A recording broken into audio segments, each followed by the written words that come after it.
time paradoxes you see throughout the race, it is entirely possible to see multiple Lucas, multiple Robos, all on screen at the same time. And our runners are off, and we have Chrono and Magus as our first two characters. Magus is a fantastic starting character in this randomizer. Being a very late game character in the vanilla game, his equipment, even though it has been nerfed slightly to not be completely OP, is still pretty overpowered. And you see Chrono's mom, in fact, getting pulled into the time gate. Yeah, so we'll pull her into the time gate early, and there's the possibility she'll get pulled into the time gate at the end. It'll just be a run around, just trying to find her while, saving the world. Yeah, she's having a rough day.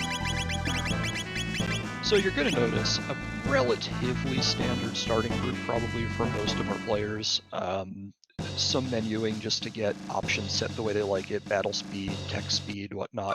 And then the early game is typically some looting and some shopping.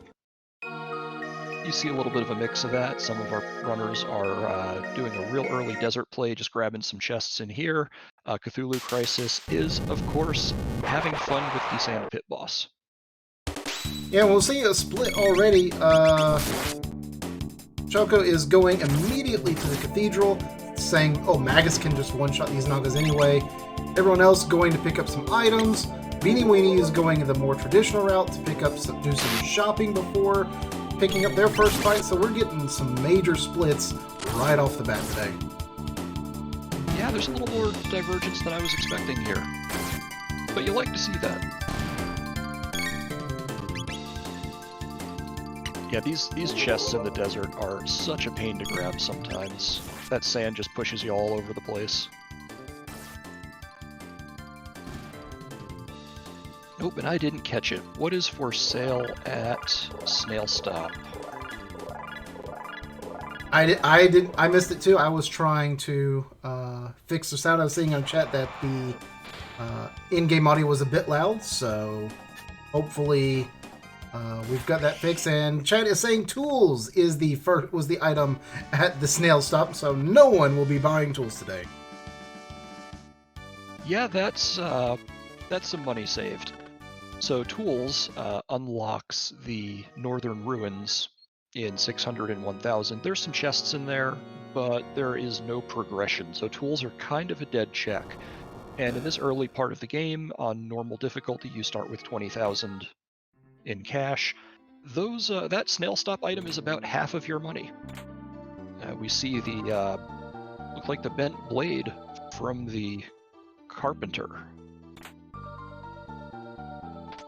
Bent blade, of course, being one half of the Masamune when reforged, and with Frog in the party, you can use that to cut a mountain in half and make your way through Magus's castle to the Dark Ages.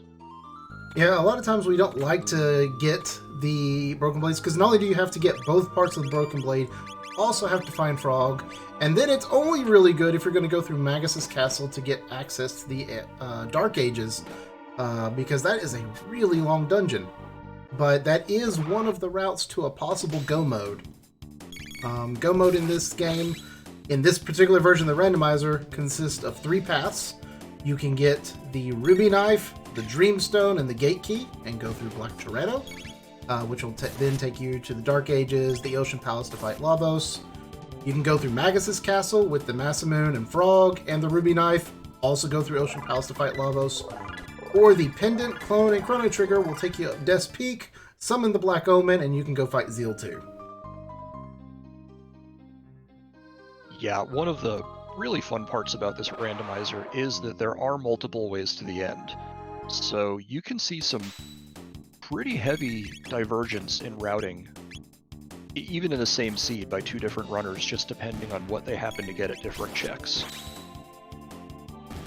And, sometimes it's that willingness to make that gamble early and go Magus's castle that really works out for you.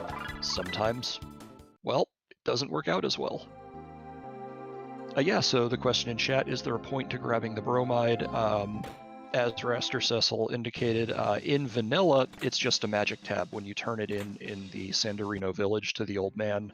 In the randomizer, you get one of each, and frankly, just that speed tab alone is so worth it. The magic and power tabs are just icing on the cake. One thing to keep in mind in... Oh, go ahead. I was going to say, Beanie Weenie making his cathedral play now. And I was going to say, one thing to keep in mind is, in this randomizer, not only are our characters randomized, the tech order in which they learn their techs is also randomized. So, Luca can start with Flame Toss. I did see her pick up Protect, which is one of her earlier techs. But she could also start off with Flare, and you have ridiculous OP magic from the get-go. I haven't seen any major techs pop through yet. But speaking of techs, Moon Blizzard just checked his techs, and Chrono has Luminaire. Okay, well, I take it back. There's a major tech. Luminaire is kind of important once Chrono gets the 20 MP required to actually use it. That's the big one. These high-powered techs in the beginning, sure, you only can cast them maybe once after you've gained a few levels to get the MP, but really, do you need to cast them more than once? Typically not. Yeah, other than major bosses, one big tech is all you really need to take care of most fights.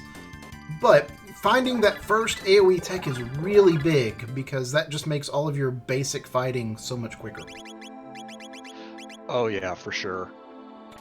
So you see in the Cathedral, you've got that opening Naga fight. There's the fights against the henches. They're all pretty high physical defense enemies, so having a Lightning 2 or a Water 2 or some kind of AoE full screen clear tech just speeds up the whole Cathedral enormously.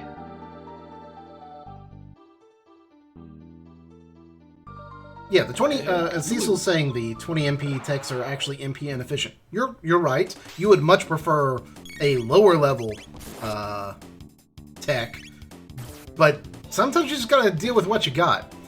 The downside of Chrono's Luminaire is that I think it probably has the longest animation time of all the ultimate techs, or at least the single ones.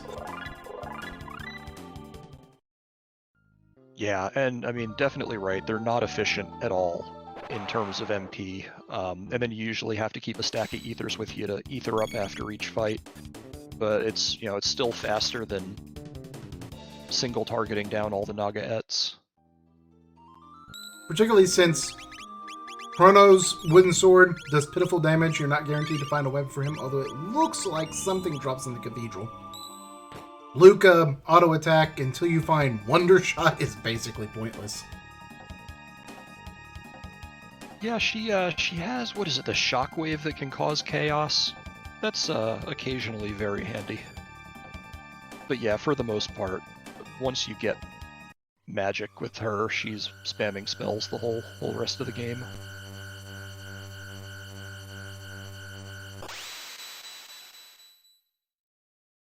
And that's something else about magic, is that in vanilla, you gain 2 techs. In the randomizer, you will always gain you will gain 3 techs if you typically have to unlock magic. Those techs may be magical techs, but you will get 3 techs.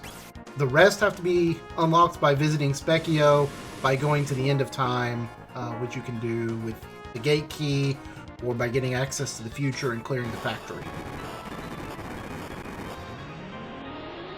Absolutely, yeah. Magic, that's one of the reasons, too, you like to see sometimes Magus early in a seed. He can learn techs without visiting Specchio. Learn beyond Tech 3. Ayla, Robo, they're the same way. So sometimes if you get one of those seeds where you just don't get to the end of time until really late, your best bet is just to load up your party with the 3 that don't care about learning magic and go with it. And we see on Choco's screen, he's just defeated Yakra. Defeating Yakra will not get you a key item, but it will unlock a 4th character in the 680 castle. So we will see a 4th character, and your general hope is to have your final party by the end of your 4th character. But you also need Marl and Robo, or Frog, potentially, to unlock some various key item checks throughout the game, so... True, they did start with a party that doesn't actually unlock anything for them. We'll see if that actually plays into the seed.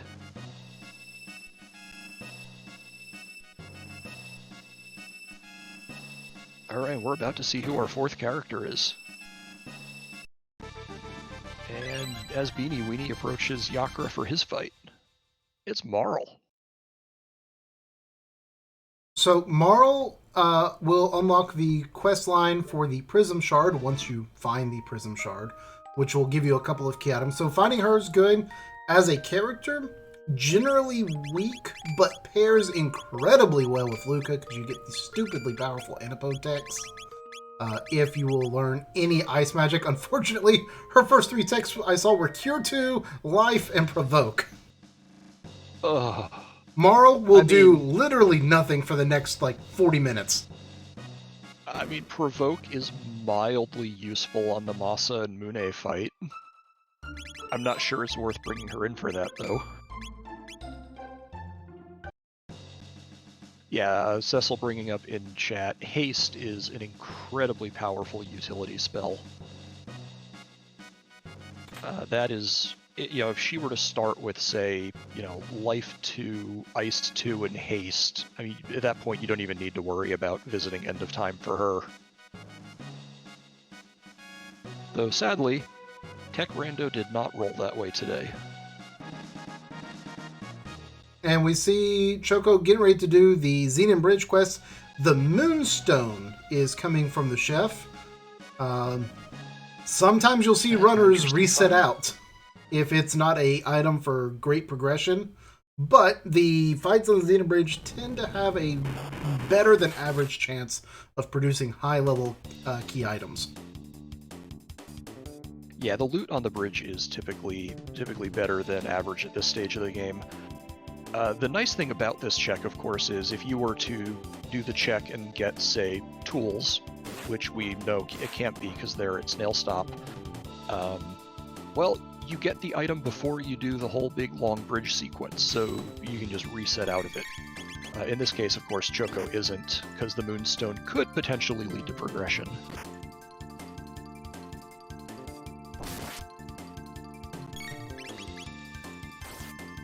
Question if it's Ocelot, is there a document that goes over the difference between Wings of Time and the Jets of Time randomizers? Cecil out there is our developer. He probably has a document somewhere, but I think Jets of Time is like the improved version of Wings of Time. Yeah, so I am not aware of a specific document detailing the differences, but there are definitely tools and resources on the site. There's flowcharts and things that talk about what checks are available when, different tools and trackers that can help with where to go and when to do it. I've never personally played Wings of Time, so I can't really speak too much to it. Alright, we see that Beanie Weenie and Moon Blizzard have both defeated Yakra. Cthulhu Crisis is starting the Yakra fight. Beanie Weenie has seen Marl, seen the sadness of her text, and said nope. And just, well, took her with her, but they're leaving her at the end of time forever. And I imagine Moon's going to about do the same. Probably, given the text. And while Which, watching is kind of a shame. You'll love to see Antipode 3. And while watching that, I completely missed the Xenon Bridge fights. Did you happen to notice if they dropped anything good? I wasn't looking. The downside of having once you 4 get runners those 4 is screens. too much stuff.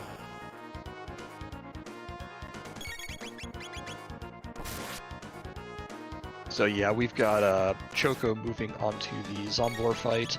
Zombor is not a terribly difficult fight.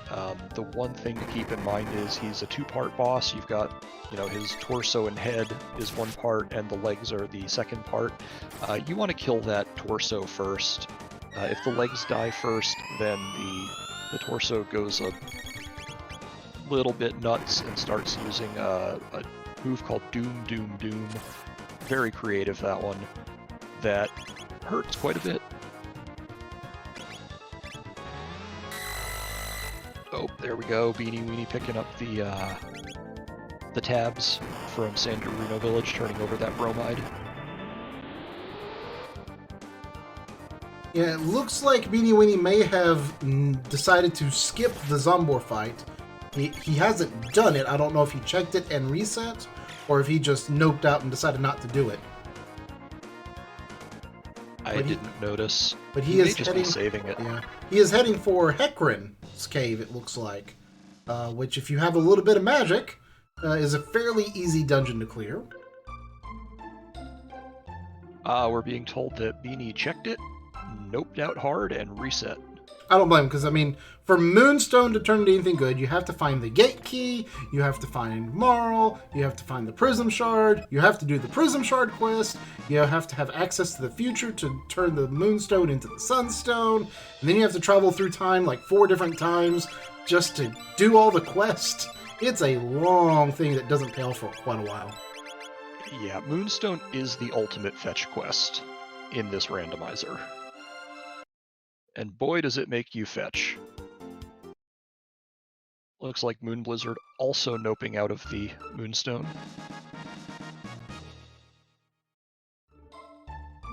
So I don't know if Beanie has any other AoE techs aside from Luminaire.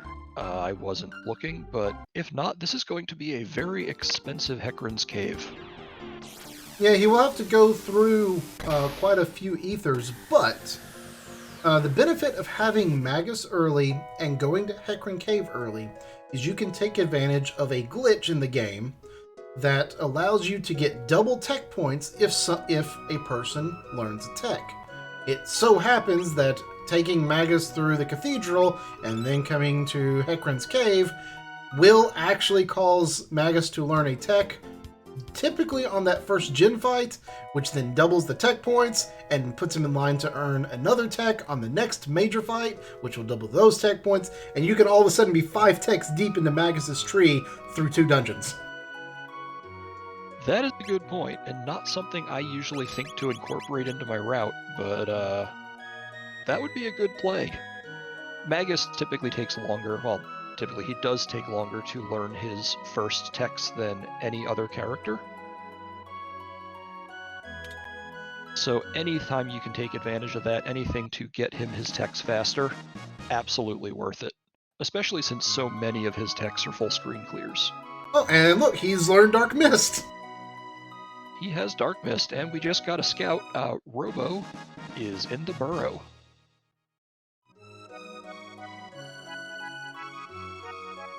So with Robo being in the burrow, to get Robo, you have to get both parts of the Massamoon, which will then give you Robo, which will give you the ability to clear Desert and get a key item. Yes. So, if anything good is locked in Fiona's Shrine, well, that's gonna be a while. Potentially. And now we see Magus has learned another tech. He picked up Ice 2, which is more mana efficient at least. And he picked up yet another tech. He's got Magic Wall. So Magus is now, I think that's 4 techs deep and might learn the 5th one on Hecarim. And that is an amazing play. I will have to remember that one. I just never think to do it.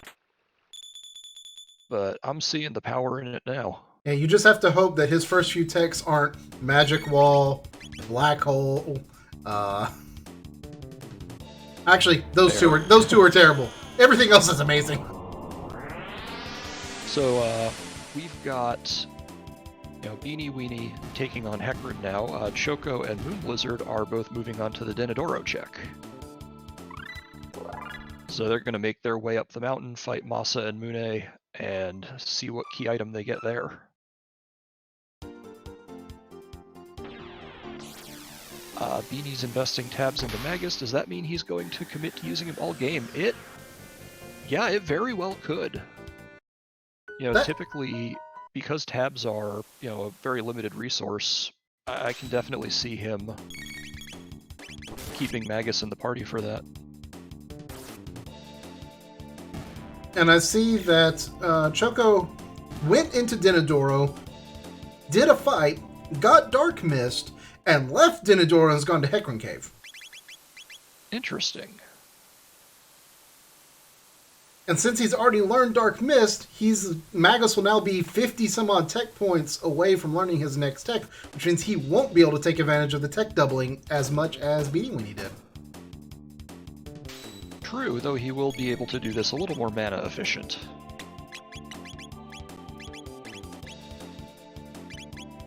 Oh, down goes Hecarim on Beanie Weenie's side.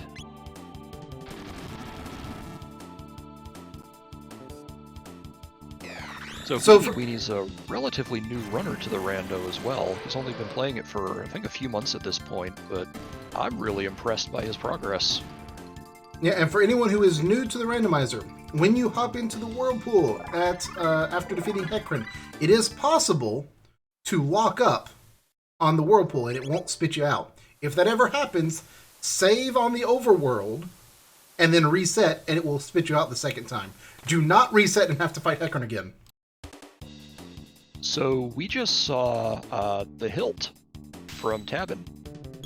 One thing to note, you don't get a key item from killing Hecarim. You beat Hecarim, you run over through the whirlpool to Luca's house, you talk to Tabin, and he gives you the key item. That gives them both parts of the Masamune. They can now go reforge that and pick up Robo from Frog's Burrow. And then all you got to do is find Frog somewhere in time, and you could go through Magus's castle if you wanted to. Yeah. So at this point, we know Robo is at Frog's Burrow. That leaves both Frog and Ayla. So one of them is in Protodome in 2300 AD. One of them is at Dactyl Nest in 65 million BC. I am curious to see how that ends up playing out. And what's really interesting, Beanie doesn't know that Robo is in Frog's Burrow because he hasn't gone to check it. Ah, that's right. And getting Robo will give you the Desert Clear, which gives you a key item. So it could be progression is locked behind Robo, which is locked behind the sword. Whew. That's getting tangled real quick. Yeah, we're already getting one of the more tangled seeds that I've seen. And we still have no way to travel through time yet. Well, further in time. Yeah, all of the other eras are still currently locked. So I guess this would be a good time to talk about how to unlock those other eras.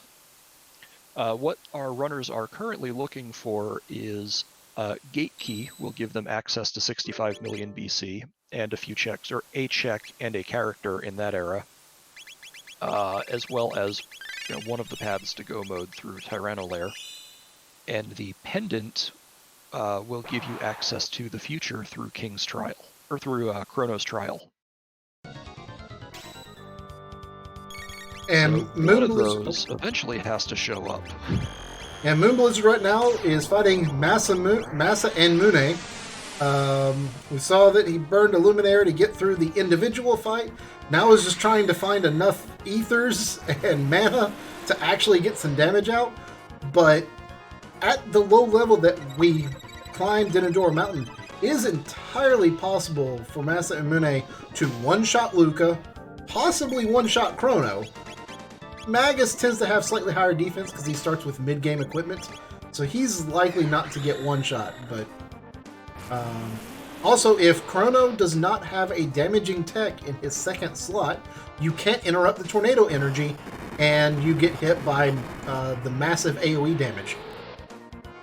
Yeah, and if I remember correctly, yep, life is that second tech, so this fight can be really challenging. Yeah, so what's going to happen on Moon's screen, he's going to attack, there will be a counter-attack slash, and in about 3 character turns, a massive AoE strike is going to come out. Luca probably survives at 190 HP. Oh, it looks like he has a white vest on Chrono, so that's going to help.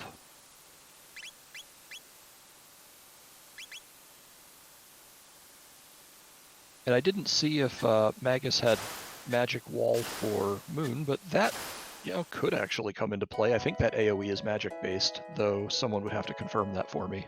Oh, and Moon is just going for it. Is throwing damage out, has 2 counterattacks on Luca, and may run out of time to heal beforehand. Only takes 96 damage. That was not as powerful as I was expecting, and Luca barely survives. Yeah, I was expecting a harder hit there. Oh, there's Choco going for the free heal in Chrono's house. Pet the validation cat! Pet the validation cat! Yes! We have a validation cat! Choco wins the race! Officially valid. Choco wins.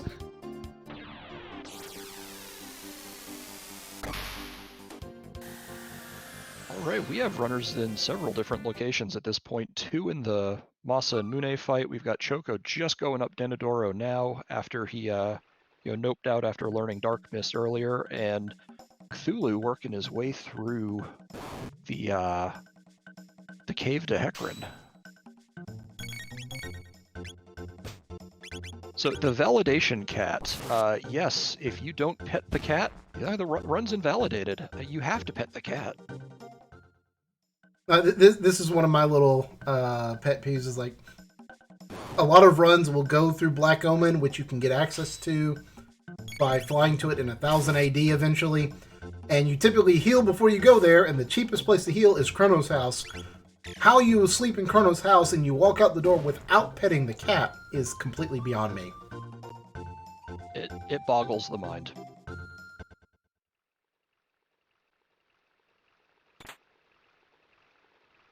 Exactly, it's the Moldorn 2 chest. There's the gate key. So, Moon is the first to find access to another time period. Gate key will unlock magic for Chrono, Luca, and Marl by going to the past, hopping back in the gate, being sent to the end of time, and talking to Specchio. Also gives you access to Reptite Lair and another character at the top of Dactyl Nest.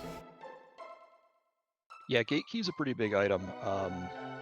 Not the least of which is, like you said, instant access to end of time for magic. So we'd mentioned earlier, there's a couple of ways to get to the end of time. The easiest one, of course, being the gate key. You can just hop in the wardrobe, run back up the mountain, hop into the portal. Right there, you got access to the end of time. You can talk to Specchio, get your character's magic, you're done. The other big one being factory. In the future, you can go do the factory, clear it, then go through the portal in Protodome. That's a much slower way to get magic, so runners massively prefer gate key. And if you have an absolutely terrible seed and you make it into Magus's castle without magic somehow, when you defeat Magus, it gives you a gate to the Dark Ages, 12,000 BC. You can go back through that gate and it will also take you to the end of time, but you're also typically ready to end the game by that point. Yeah, if you ever get one of those seeds, firstly, I'm sorry. And secondly, yes, that is the third way to get to end of time. And again, I'm so sorry. Magus's castle without magic unlocked is just such a waste. Unless your techs line up very nicely. True. So now Beanie Weenie is in the middle of the fight with Masa Imune. He's going to get his gate key. Cthulhu is finishing up the Hecarim fight. And Choco is climbing Denadoro Mountain and is about to start his Masamune fight. So all the runners are basically going to sync up at one point here. And we can finally get a kind of a gauge of how far apart people are, because there is only one item that is quote-unquote true progression, and that's getting the gate key. Although, having both parts of the sword does give you Robo. This is true, so we need to all be thinking magic really hard as Moon does his laps. Don't skip leg day, folks. Leg day is important, otherwise you look like a chicken. You speak wisdom.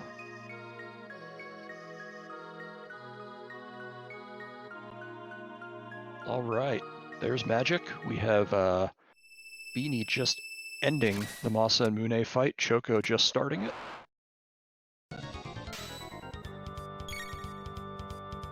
And Cthulhu Crisis just got the news that he can reforge the Masamune.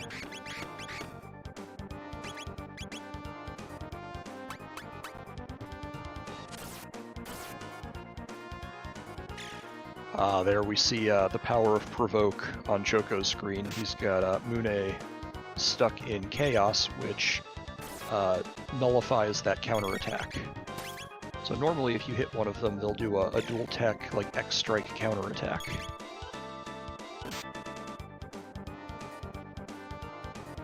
Yeah, so you prevent some dual techs, or some counterattacks, as Masa and Mune fall. So everyone do your fusion dance with no partner. And then you have Masa and Mune, not to be confused with Masa and Mune.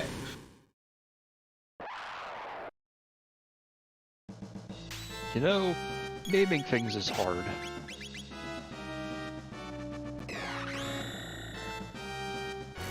Alright, Beanie Weenie is heading to go get his magic.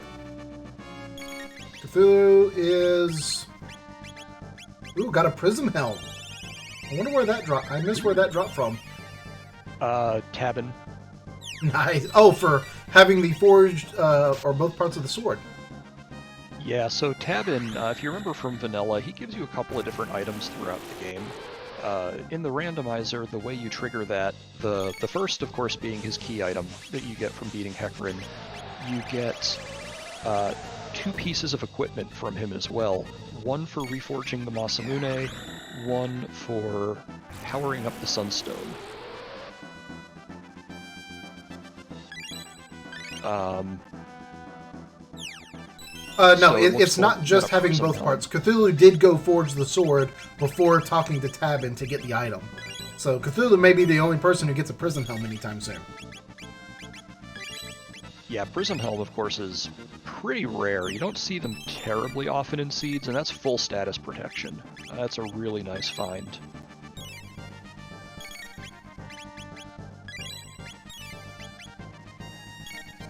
Moon may be going frog hunting. He is starting to climb a Dactyl's nest to get another character. I would expect... Well, no, he doesn't have both parts sword. He doesn't know that he needs frog yet.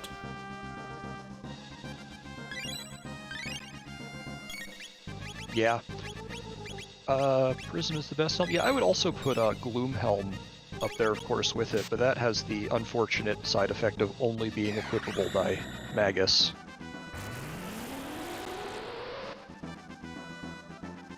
And Cthulhu has gone and is getting Robo by turning in the Massive Moon. So he will have a giant robot to call his very own, and may go to do desert, and we get another little bit of division. Yeah, I'll be interested to see if he goes and makes the desert play now. Oh, beautiful skip. Encounter skip by Moon there in Dactyl Nest. We'll get to see that one again shortly.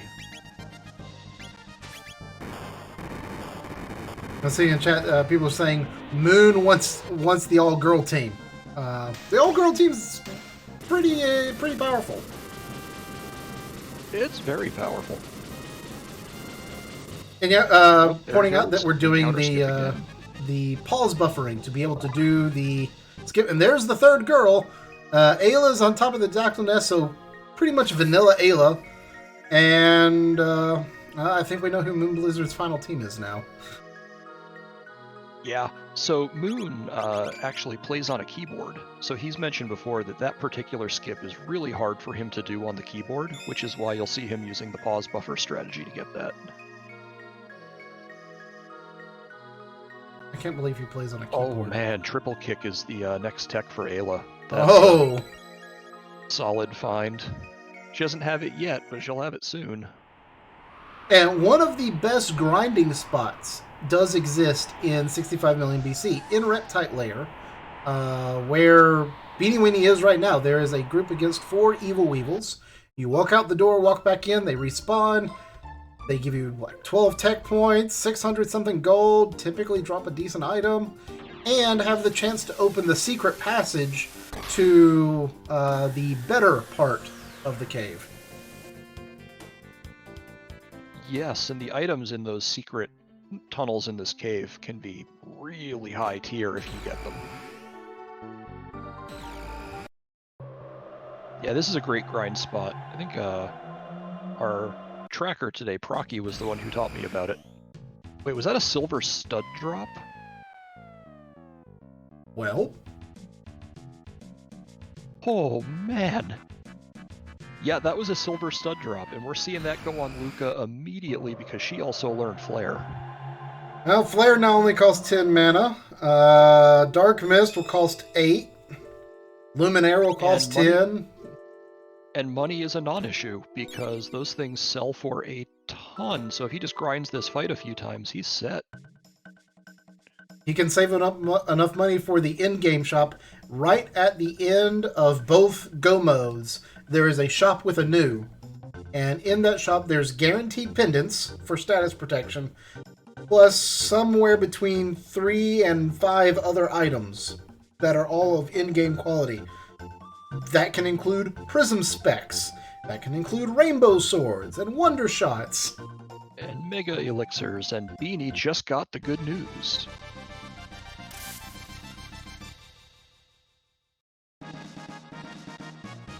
Yeah, that is an amazing drop.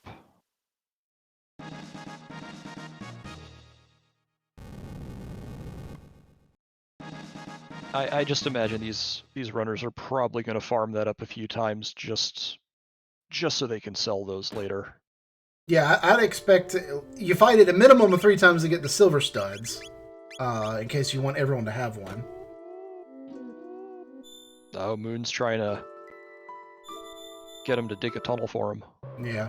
Are item drops randomized, or is there always a chance of silver stud from Evil Evils? Yes to both. Item drops are randomized, but they are allocated based on tier of enemy. So certain enemies have a better chance of dropping better items. I don't know exactly how it all breaks down.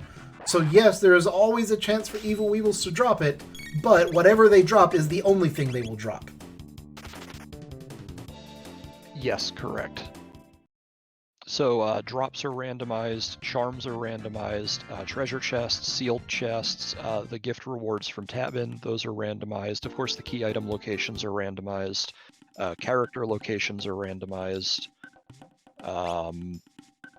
Tech order, the order that you learn techs in, that's a flag, so you can either go with vanilla techs or randomized techs, but randomized techs is by far the most common. Yeah, quite a few things in this are randomized. And even a number of things that most people don't check. The items that drop from the Ioka Village trading hut, like, you know, the big good item that you trade 10 of each of the components for, that is randomized, though you almost never see anyone do it because of how long it takes.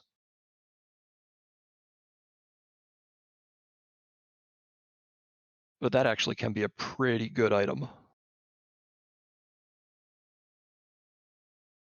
Oh, Cthulhu getting hit by the jerk bird.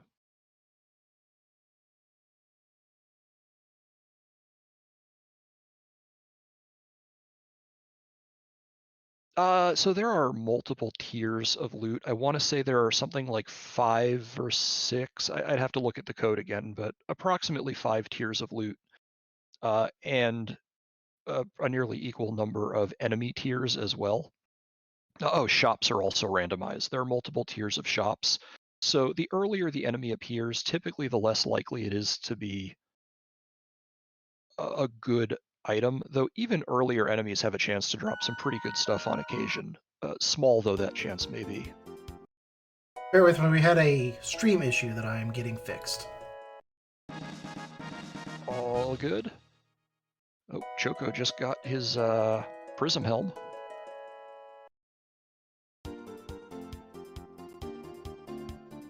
And Moon Blizzard is making his way into the Nizbel fight.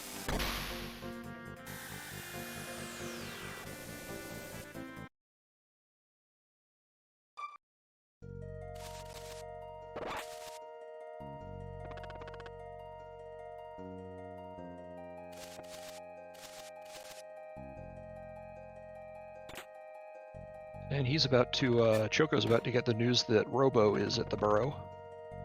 So I don't think we've seen Desert yet. I'm curious to see if he takes Robo and immediately heads to the desert. Yeah, I was kind of surprised if you grab Robo that you don't immediately go to the desert since it's sitting right there.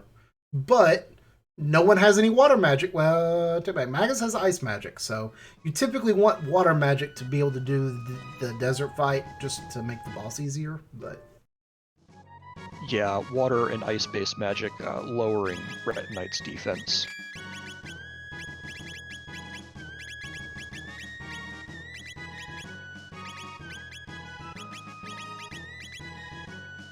Oh, Chrono's going to learn Confuse next, it looks like, on Choco's side. That'll be a nice attack boost.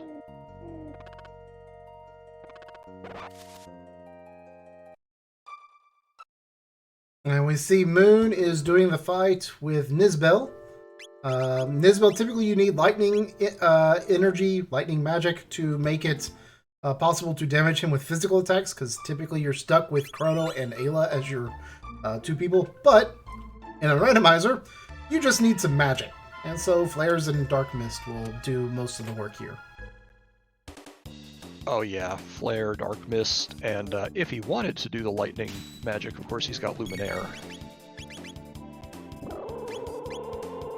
If you want to just use Chrono to throw Ethers and Mid-Tonics at people and avoid the whole AoE lightning discharge, I certainly wouldn't fault you for that either.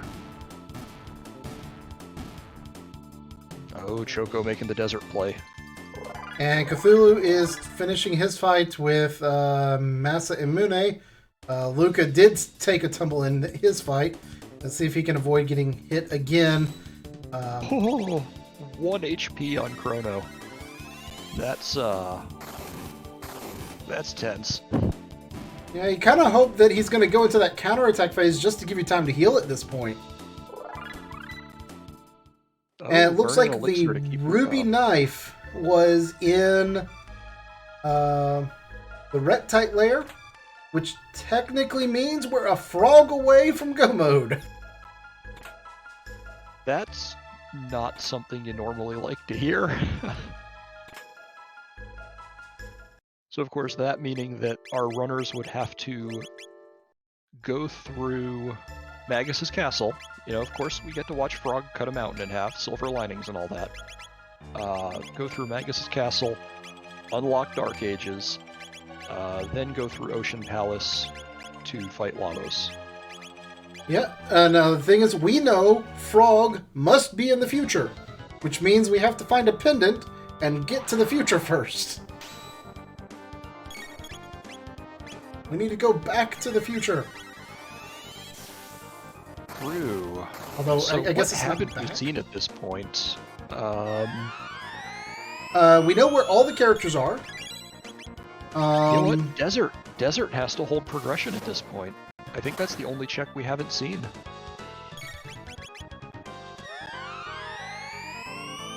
Yeah, Desert must hold Pendant, because Reptite Layer had the Ruby Knife. There is no other item progression, so Pendant must be in Desert. It could actually be, you know, Toma's Pop. It could be the Shell. That's So true. it could be another fetch quest. It could be more fetch quests, but so I mean, it could one way be or Desert. another, it has to lead to the pendant. Yeah, could be Prism Shard, because you could do the quest there. But whatever it is, whatever the fetch chain is, it will lead to Pendant. It has to, yeah. So one thing about this randomizer, all key items are guaranteed to be accessible. So there will never be a seed where you finish it and it was impossible to get the pendant and get to future, or impossible to get, you know, any of the key items. Which is why we know that at the end of this chain, pendant has to be available. We also know that it can't be the Sunstone turn-in at the end of the trial, because that would already require future access to get the Sunstone. So the ultimate fetch quest at this point is something like You get the Prism Shard, which leads you to Thomas Pop, which takes you through Giant's Claw, which leads you to a Hero Medal, which leads you to a Pendant. That would be the ultimate fetch quest. I don't think they would ever let you roll a seed again. Are there dead checks in this randomizer? So yes, as Taco answered, Tools is a dead check. Tools will unlock the Northern Ruins. There are some chests in there. You can typically get some decent gear, but there is no progression. The other option, or the other quotes dead check, would be the Jerky, which you can turn in for a high tier item, but also does not lead to progression. Everything, Robo's ribbon as well. Robo's ribbon is an accessory that Robo can wear. It's pretty powerful, having the effect of auto barrier, sight scope, and sunshades all in one accessory. But again, it doesn't technically lead to progression. Yeah, Robo's ribbon is the result of wanting Robo to be able to be powered up like he would be at the end of the vanilla game, but not wanting to have the fight against his girlfriend, Atropos. Because typically you fight Atropos and she just says, "Congratulations, you're powered up." Well, we don't want to make you go fight Atropos if you don't have to.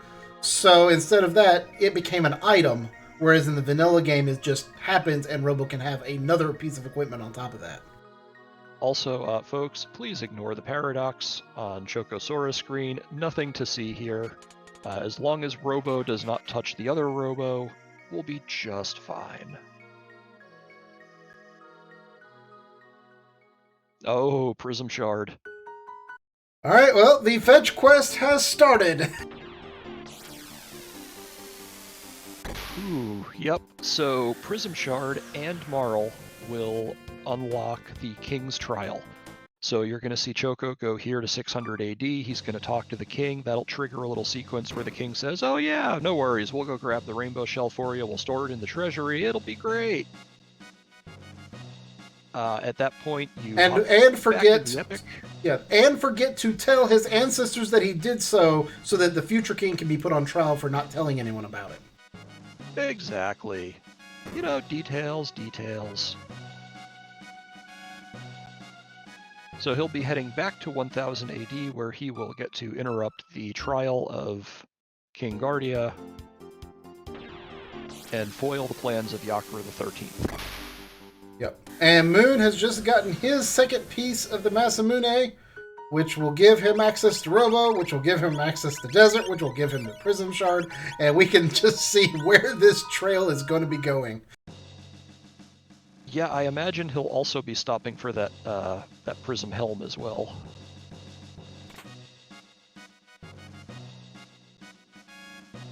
Also, pay no attention to the fact that Melchior actually has some Dreamstone, which you need to complete the game, and will only forge a sword with it and won't give you any to go complete the game. He just magically has some.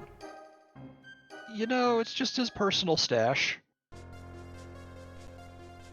Yeah, that's always been a little bit amusing, that he's just got some spare Moonstone hanging out in his basement. Sorry, I said Moonstone. Dreamstone. There are too many stones. We haven't talked about the rocks. I don't think anyone picked up a rock in the Denadoro Mountains. Yeah, I'm not sure. If you want to go ahead, you can fill in the audience on the rocks. Now, so the rocks are items that will unlock triple techs for various characters. I believe there are 6 of them, and 5 of them are obtainable in the randomizer. It is random which ones are available each game. And they take up an accessory slot, but in turn unlock a triple tech. Most of them are pretty meh. So I believe there are only 5. But they are shuffled. So if you get a rock in vanilla, you will also get a rock in that location in the randomizer. However, which rock you get will be random. And Procky telling us they got the white rock at Denadoro. The white rock is for Marl, Luca, and Ayla to use the Poyozo dance triple tech. which I believe does some damage and inflicts chaos on everything on screen that is not immune to chaos. And we see Beanie taking the time to rename Robo Robbie. But both he and Moon have their swords, have the robots, and should be going to Desert. See Marl now with haste. Ayla, I think, should have triple kick. And the Prism Shard gives us a Thomas Pop! The fetch quest is real! Pop. Taco the Prophet! Taco is our resident prophet in all races. He will call items. So, Taco... Uncanny accuracy. Is it the Hero's Medal? Is it the Hero's Medal in Giant's Claw? Oh, this seed is just mean. Fetch quest after fetch quest. Alright, Taco is saying it's the pendant. Alright, well, putting his prophet powers to the test.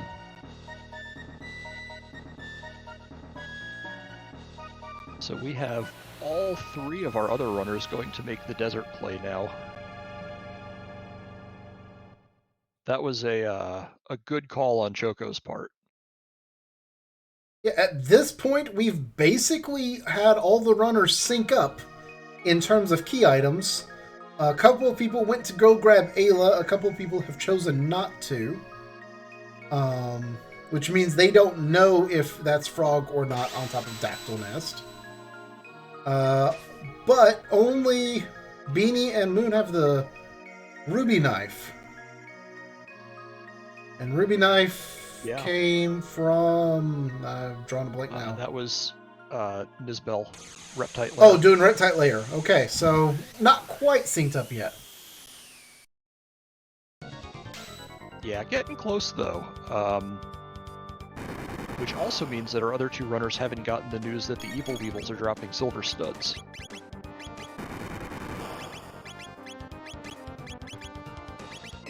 Which still is just... it blows my mind. That's a phenomenal find.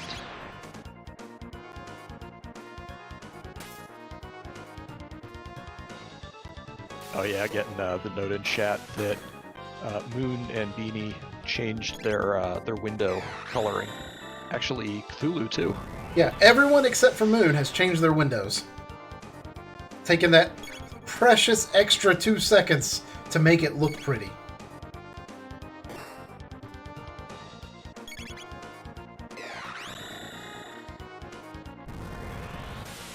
You know, I've never really messed too much with the window colors. I just kind of forget that those are things you can do. Yeah, I'll admit, when I played Vanilla, there is a dark blue color that is very reminiscent of Final Fantasy VI, which was my preferred color setting. I can see that. And we did see Moon charm the Retinite and get a Green Dream, which is an auto-res item. Might be useful if you need to take a weakened team into Lavos or Zeal. However, given the amount of fetch quests we're seeing, the odds of anyone being weak at all come the final boss is near impossible. Yeah, for sure. So the one dangerous part about getting early go mode, of course, is, well, now you're in go mode, your gear probably isn't that great, and you're pretty low level. I don't think we're going to have that problem in this seed. They're running all over the place. Yeah, so got some talk in chat about this. Giant's Claw, at this point, has to be either the pendant or the hero medal. Those are the only two items that they can get right now that will lead to additional checks. The question is how mean this seed actually is.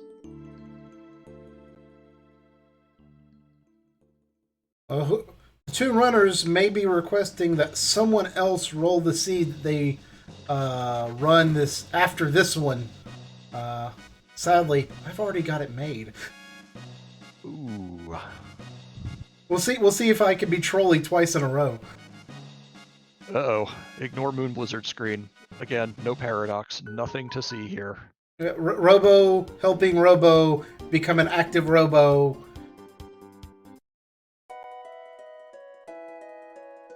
It's totally fine. And Choco heading to Toma's grave. Pour one out for poor old Toma.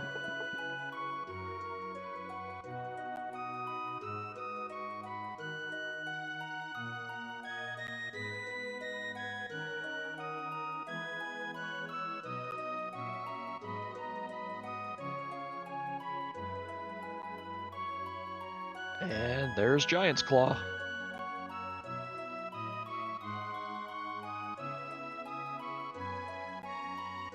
Oh, looks like, so one thing to note, Moon talked to the guard captain on Xenon Bridge, which triggered the sequence that lets you talk to the chef, but then noped out of actually doing Xenon Bridge, which means that the king is ill and resting in bed. So whereas Choco, who finished Xenon Bridge, was able to just walk into the throne room and talk to the king, Moon Blizzard had to run his way up the steps and talk to the king in his room.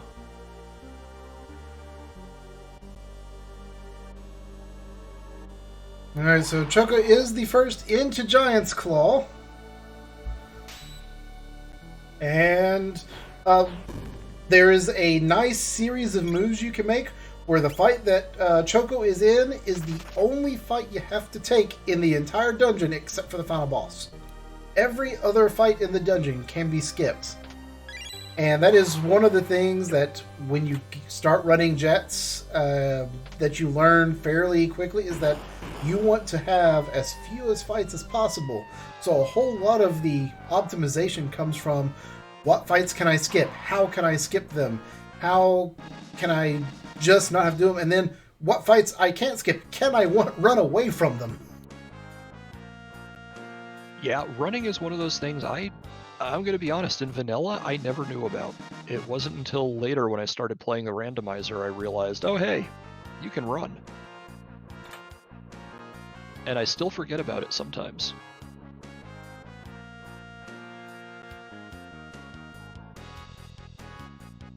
Yeah, LNR are indeed your best friend.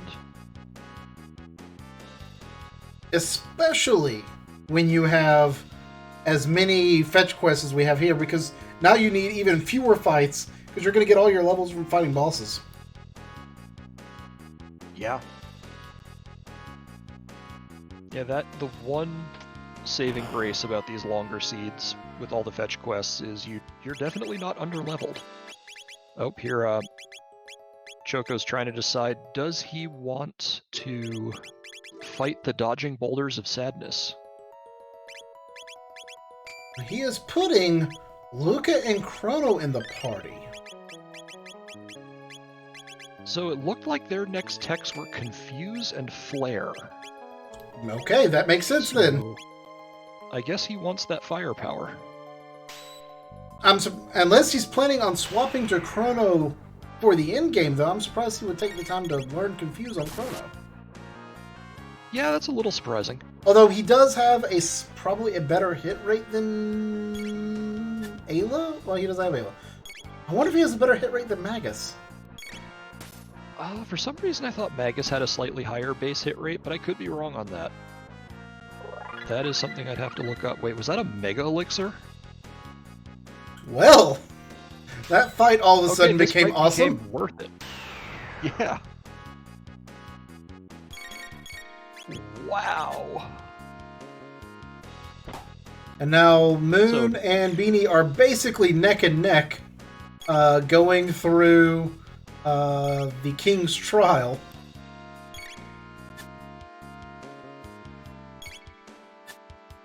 Yeah, and oh, this Robo fight's not going as well. And Cthulhu also picking up his Toma's Pop. So 3 runners, all pretty neck and neck. Moon slightly ahead. And then Choco basically a full dungeon ahead, except for the fact that he needs to go do Reptite Lair to get his Ruby Knife at some point. Yep. Yeah, it's actually pretty amazing how, despite the initial opening divergence in routes, they're reasonably close, all of them.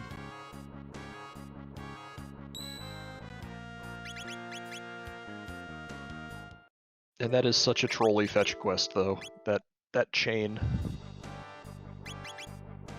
You rolled a good one, Corinth. You rolled a good one. Yep, and then Chocolate is getting ready to go against the Rust Tyranno. He will do a 5 count and then blast you with some ultimate magic attack of some sort. The trick is, can you get enough damage in a 5 count?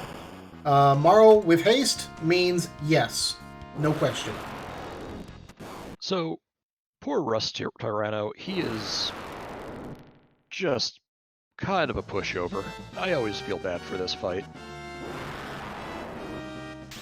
And it is It's late like enough 5 in the seed that that damage isn't an issue. Sometimes you get this as like your 4th required dungeon, and you have no magic and no techs, and all of a sudden that fight's not a pushover.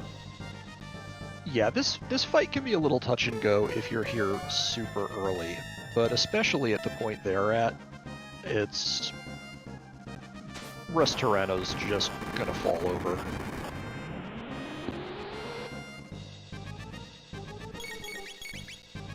Yeah, we got a... So we've got a Yakra the 13th almost going triple on. Yakra fight going on. While Rust Tyranno is getting beat down. He will cast Chaos on people, but we've seen Prism Helms, we've seen an Amulet, because Magus comes equipped with one. Looks like on Cthulhu's screen, Robo and Luca were both confused at the same time and ganging up on poor Marl. Yeah, luckily though... Oh, was that not a Cure 2? Okay, so Cure 2 does do status recovery. Cure does not. So, something to keep in mind. We see Moon taking the time to double charm Yakra. Oh. So, enemies can be charmed twice. Actually, I don't know if it's all enemies or just bosses, but at the very least I know bosses can be charmed twice. Sometimes you get some good stuff from them. Yeah, and we see Rust Tyranno has fallen, and we will find out whether or not it is indeed the pendant or the hero medal. There is no other option. It is the hero medal! It's the hero medal. It is the trolliest of trolley trolls! You're not kidding. That's brutal. So, Hero Medal is twofold. Firstly, it is an equipable item by Frog that boosts his crit rate with the Masamune to 50%. It also unlocks the left chest in Frog's Burrow. So, Which will hold a key this item. has to be the pendant. Yeah, it literally has to be the pendant. There's no other option at this point. We have a pendant! Whew. Now, the only way Yes, this seed... we do. Yeah, the only way this seed could have possibly been worse is if instead of it having been Robo in Frog's Burrow, it had actually been Frog, and it turns out that the pendant was actually on Mount Woe. That would have been the ultimate troll. Although you wouldn't have needed it because the Ruby Knife is gettable. So there is a route where you can have like all progression locked behind Mount Woe, and so you have to like defeat Magus to climb Mount Woe to go clear the rest of the game. But once you find the Ruby Knife, that's taken out.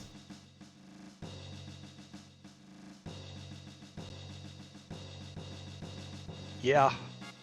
So, now that we finally have the pendant, this will unlock the future. So we've got Chrono being led away from his trial. In the randomizer, the whole trial sequence is taken out, other than the walk across the bridge and Chrono getting knocked in the back of the head here. So that just speeds things up a little bit, but once you get done with this dungeon and defeat Dragon Tank, you will be transported to the future. We are also running with the early pendant charge flag today, so instead of having to go all the way through to the Kingdom of Zeal to talk to the Mammon Machine to charge the pendant will charge as soon as you are teleported to the future. Yep, and we'll take this moment to remind you, today's race is part of Randomania supporting the Bail Project, which is something right now that Chrono could support from, because it helps people post-bail to get out of jail. Chrono, unfortunately, has to fight his way out or be executed. So all that to say, help Randomania and help them out by donating to a great cause.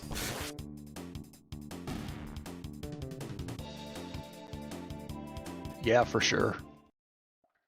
For sure, and thank you to Randomania for hosting us for this tournament.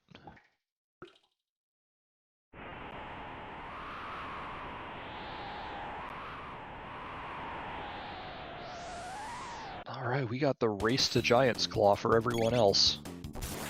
Yeah, Moon is pulled slightly ahead. Beanie's there. Cthulhu. So, just based on items, I would say that Moon and Choco are roughly equal. Moon is basically a step behind Choco's path, but has done the Reptite layer. So basically, they're both off by one dungeon from each other, but they've done an equal number of dungeons, and they all have to be done. Beanie is slightly behind Moon. Cthulhu is unfortunately behind both of them because he's following the same route they are, but also has not done Reptite. So he's about 2 dungeons behind. Right, still not out of the race, though. No, because it all depends on what items are where in the future, whether or not Moon and Beanie say, you know what, I am totally fine with going through Max's castle, go in, get Frog, get out. Or if they decide, you know, we'd rather go through the Black Tyranno layer and look for the Dreamstone. How many checks do you have to do to find the Dreamstone? Do you manage to stumble upon both Clone and Chrono Trigger in the process and go through Black Omen? There is no singular path still at this point that's, oh, this is definitely the most optimum path. So, one thing I will ask, are our runners aware that the incentive was met and they have to do Aussies? And are they thinking about it? So that is not until the second race. In this race, okay. In this race, Aussie's Fort is not required. In the afternoon race, which will be starting probably 10-15 minutes after this one's finished, yes, Aussie Fort is an additional requirement that both runners will have to complete to finish the game. Okay, good to know. Yeah, so once we're in the future, which will be happening pretty shortly here on Choco's screen, that will open up a number of checks. You've got to check at Aristome, you've got to check at Son of Sun, you've got to check at Genodome, there is a character in Protodome. On top of that, that will also unlock the ability to charge the Sunstone, which unlocks another key item check in the Guardia Treasury from Melchior. So the game, now that we have pendant access, the game has opened up a fair bit in terms of what they can do. Yeah, so we can see some more divergence again once we get to the future, because you've got, like you said, the 3 or 4 different checks you could do. Alright, we've just got the news that Hero Metal was hiding behind Rust Tyranno, and the fetch quest continues.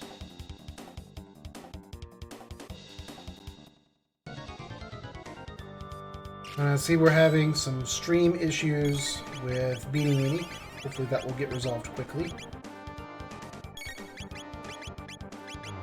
Hopefully.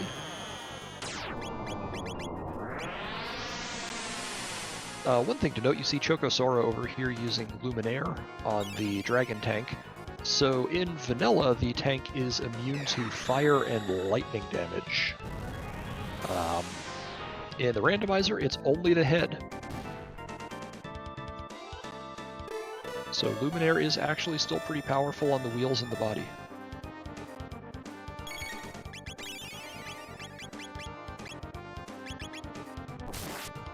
And Cthulhu Grace is also choosing to fight those rebels. I didn't see if he killed the first one or if this is the first one he's fighting, but if he does manage to get the kill, those Mega Elixirs are so lucrative. Oh, Sunshades off of the Dragon Tank. And another Green Dream. It is his second rebel, okay. So that's good stuff. Any Mega Elixirs they can get are just so useful on either final boss. So Zeal uses Halation to bring your HP down to 1. She also uses MP Buster, draining out your magic. So having a Mega Elixir you can just burn at that point to bring your whole party back up is amazing. Lavos, especially once you get to that Lavos core, he can just pull out, Grandstone, Dreamless, a number of very, very powerful attacks, and that Mega Elixir is a great safety net.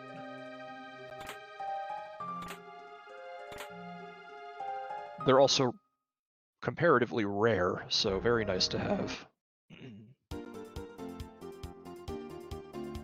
Yeah, would you look at that? Luca got thrown in jail over on Moon Lizard's screen.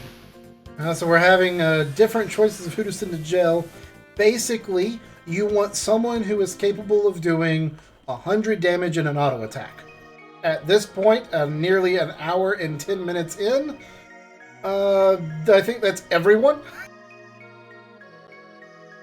Probably. Not to mention having an AoE tech, like I didn't see if she has Fire too, but I know she has Flare, are really nice for the couple of fights where you fight more than one guard at a time, especially on lower speed characters.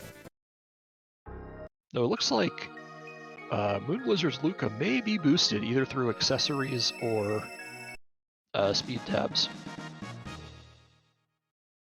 Alright, Choco with the Sunstone. Looks like he's gonna go check out what Melchior's got for him.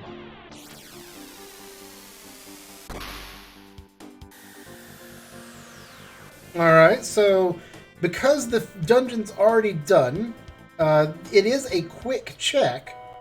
Also, you get another item from Tabin, and it is Kaiser Arm. Okay, that's not bad.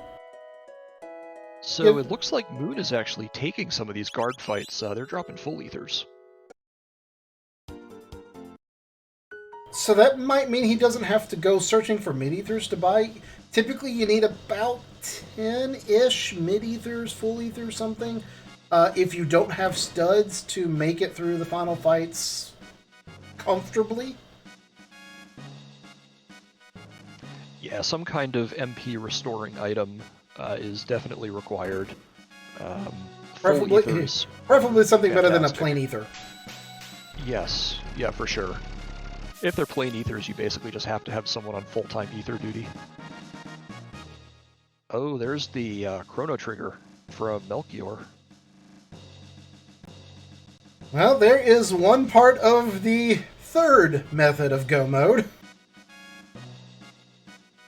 Yeah, so at this point they need, if they want to go through Magus's castle, they just need to go grab Frog, and of course Choco and Cthulhu still need to go do Reptite Lair for that Ruby Knife. If they want to go through Ocean Palace through 65 million BC, they need the Dreamstone and that Ruby Knife. And if they end up going through Black Omen, that is the Clone. So we're actually reasonably close to all three go modes at this point. Yeah, it's really interesting because both Moon and Beanie Weenie have knowledge of go mode. They know where Frog is, they have the items, but it is probably the longest go mode route because Magus's castle just takes so long. So the big decision for both of them is, do I take the known or do I try to find Dreamstone, maybe, with a quick chat or two? Yeah, looks like Beanie is going over to do Xenon Bridge. Now that he has full access to future and prehistory, or will have access to future once he does the trial. Looks like he wants to be fully prepared with that Moonstone. And to me, that answers the question. Beanie does not want to go through Magus' castle. Yep. Now, it can be reasonably fast if you're really good at it, but it is still one of the longer dungeons. We got a gold earring and a dark saber from some sealed chests. Yeah, Choco is earring just a going nice around find. collecting items instead of looking for a go mode. Yeah, I mean, you can do all of the sealed chests pretty quickly. So I guess he's just trying to gear himself up and then head to the Son of Sun check. He might have been looking for red vests and red mails.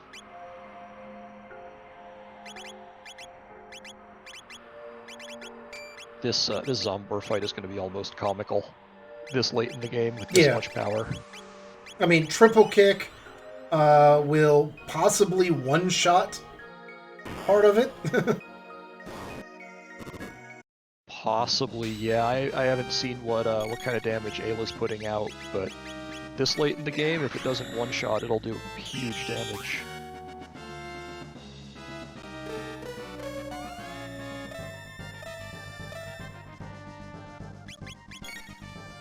Yeah, so now we have Moon also in the future.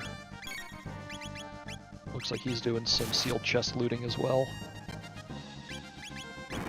And the sealed doors are really good, and oh, he is definitely going straight for Frog.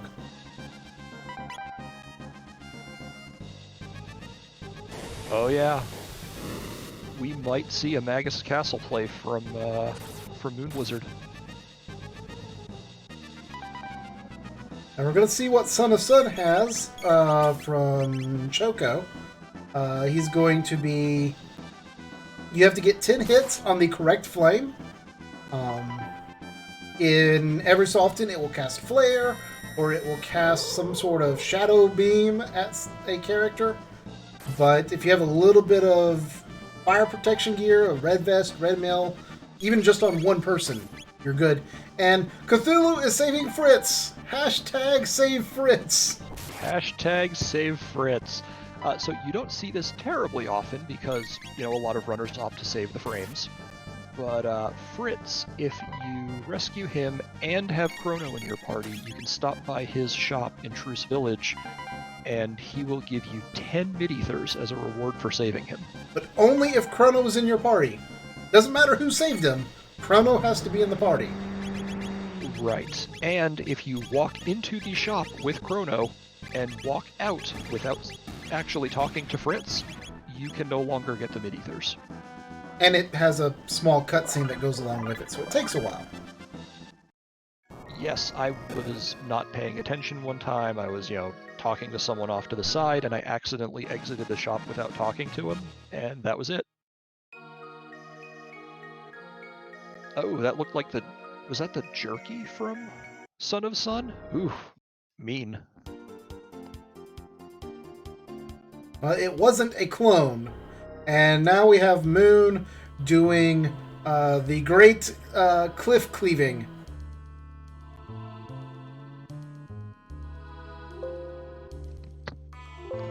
Oh, alright. We have a frog cutting a mountain in half.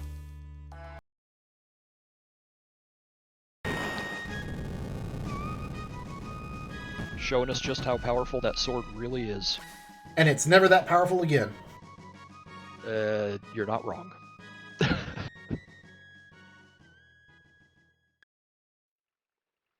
All right, we have our first... Tired cutting that mountain in half. Yeah. We have our first person in Go mode nearly an hour and 20 minutes in, which is ridiculously late. That is a pretty late Go mode. This is possibly one of the longest seeds that you can get in a Jets run. Talco making another prediction that the Guardian in Ares Dome is protecting the Dreamstone. All right, you heard it here, folks. That would actually be probably the worst news for Choco right now, because then he would still have to go back and do Reptite Lair. Yeah, the only thing I could think of is like maybe Beanie goes and does, if it is Dreamstone, maybe Beanie goes and does Eris Dome, looking to not go through Magnus's castle, gets Dreamstone, and we can see if they tie up together. That would actually be kind of interesting if Choco finds the clone and ends up going through Black Omen.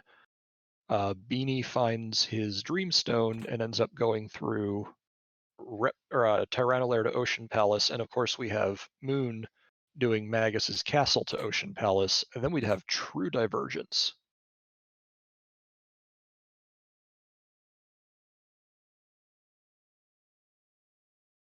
Well, even without that, there was some sunshades in that robot. Yeah, those sunshades are a really nice find. There was also a Green Dream, I believe. Yeah, sunshades give you a stat buff to all of your attacks. Not as good as Prism Shard or Prism Specs, but still pretty good. Yeah, sunshades are a flat 25% damage boost. Prism Specs are a 50% damage boost, just a straight multiplier. So they can add up fast, especially if you're already using like really high-powered dual techs. They're no joke.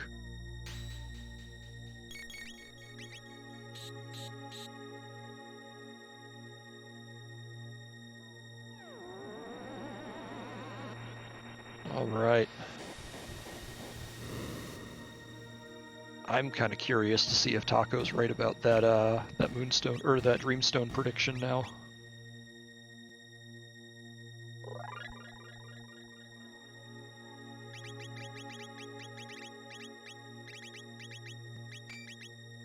All right, now we're actually seeing Ayla in prison. I just suddenly noticing who was in prison this time. Oh, Choco with the rainbow and another sunshades and a mega elixir as well. So, and that Eris Dome treasure room is stacked. And he's running with Chrono, so that's definitely a plus. You always love him.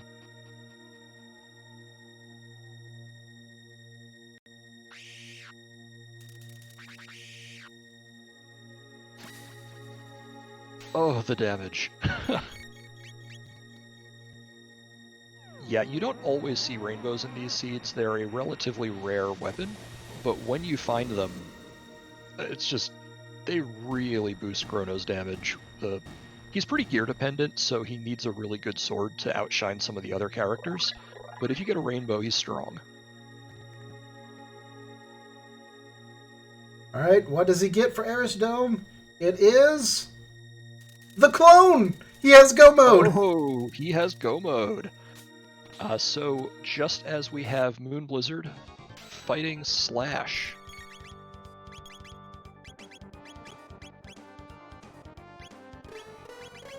This will be interesting. Which means that the Dreamstone is either in Genodome or is on Mount Woe. Yep. Both of which, well, you need the Dreamstone, or you need to go through Magus's castle to even get to Mount Woe. So if the Dreamstone is on Mount Woe, then it's Magus's castle or Black Omen. Anyway, yeah, it's either Magus's castle or Black Omen. And if it's in Genodome, I mean, Genodome's a good 7-8 minute dungeon. Yeah, Genodome takes some time and also has some pretty good tier loot, though. So if you're feeling like you want the equipment and the extra experience, it's not an awful play. But it is time consuming. So we'll see what's faster. Is it Magus's Castle, or is it climbing Death's Peak and then going through Black Omen? There's probably more skips that are doable on Death's Peak to make up the little bit of time that Choco will be missing by starting it after Moon is already in the Magus's Castle. This is going to be a really tight race for number one. This is going to be a real tight race, and I mean, Choco has shown us in previous races, he is incredibly skilled at the skips in both Death Peak and the Black Omen. So Moon may have gotten into Magus's Castle first, but don't count Choco out. He's really good.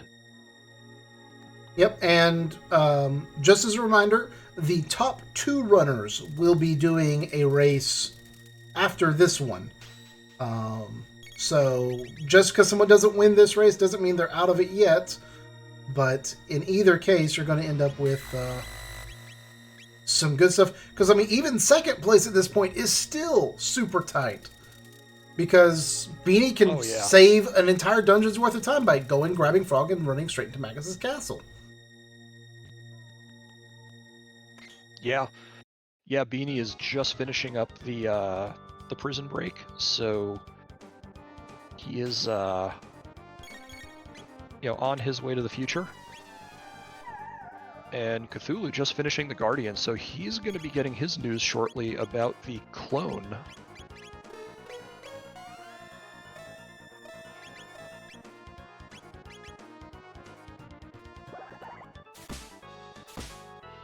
And it will be very interesting to find out if either or any of the runners actually do grinding for levels. I think everyone's probably gotten enough levels as we've gone through this horribly trolly seed. They won't have to.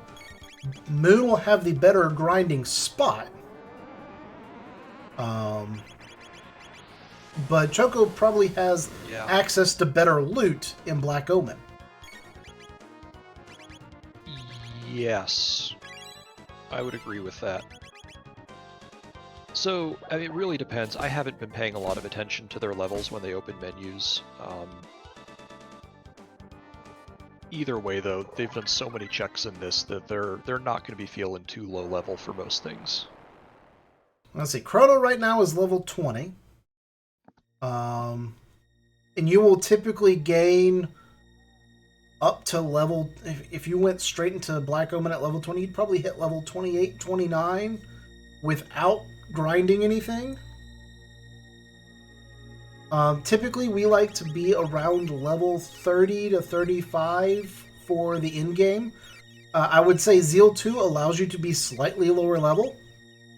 If you can get enough damage out to not have repeat hexagon mists. Lavos 2 and the Boomerangs of Doom require you to have incredibly good gear, gold earrings, or just a bunch of levels for health. Yeah, for sure. They do have a gold earring that they, at least some of them, I don't remember where it came from, but I remember seeing one at some point. Whether or not they'll need it, though, we'll see what level they are when they get there.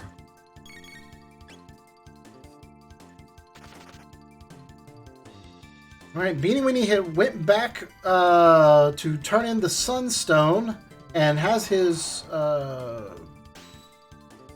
looks like, I think he got the Chrono Trigger there.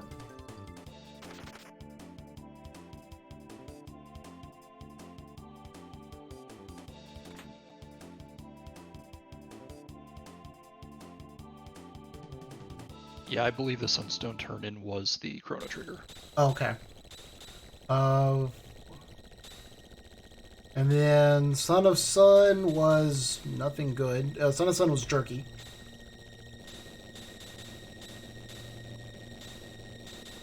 So Beanie must have decided he just really doesn't want to do Magus's Castle, which means he's going to be going through Death's Peak as well, probably in a bit.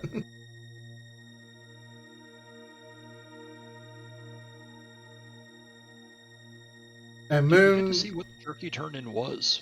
Yeah, Moon, we're going to get to see all of the really cool skips you can do in Magus's castle. Being able to, these vertical climb sections, you can skip all the fights. It's dodging around the invisible pits.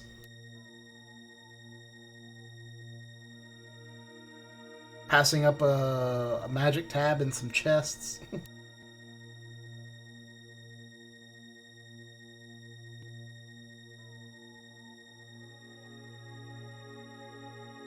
And so Choco is essentially done with Death's Peak. Moon is almost done with Magus's castle. He's got a fight against Ozzy. And the fight against Magus, who is not actually Magus. Oh, that's right. We get to see who Magus is today. So, yeah. So, you know the one problem with people, like these runners showing off all of these crazy encounter skips?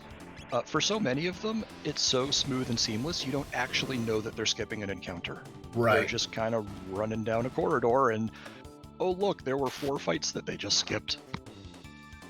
I will say Moon has actually put together a nice YouTube video and spreadsheet on basically every encounter skip in the randomizer. So if you're new to Jets of Time or want to pick it up, and you play through a couple seeds and you want to get really good at it, go find that YouTube video and go learn every single skip, because oh my goodness, there's some doozies. Yeah, that video is fantastic. That said, it is not required to do that to complete it. So if you're like, well, I don't want to do pixel perfect tricks and stuff, fine. Play Jets anyway. Just do a couple extra fights. It's fine.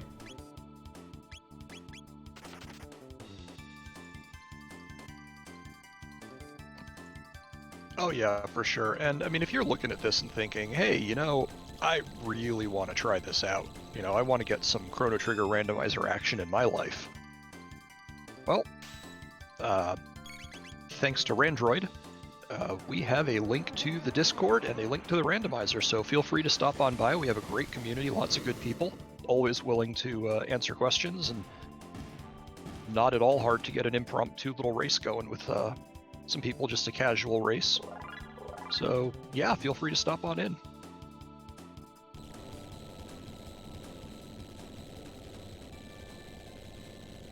All right, so Choco is buying up some equipment, probably consumables. Picked up a few shelters, and it looks like his final party is going to be the OG trio.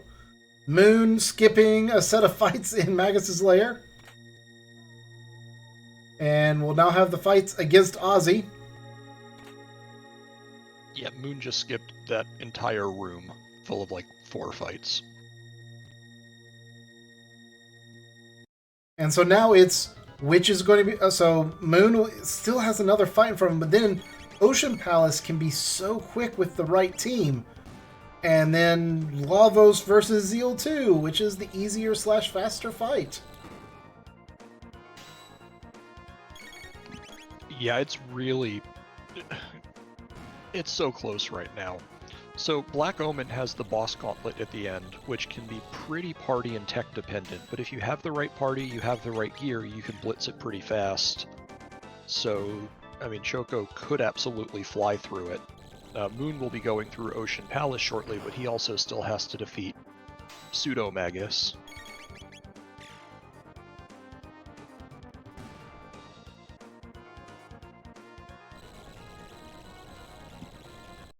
So this really is a close race.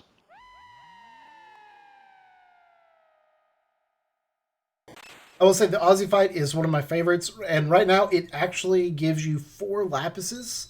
Each time you destroy one of the chains, you get a lapis, which is kind of a big deal because Magus will be spamming AoE magic and pounding your entire party into the dirt. So having those extra healing items right before that boss is really helpful. Yeah, not strictly intended, so not guaranteed to stay that way, but for now that is a guaranteed lapis from the chain cranks.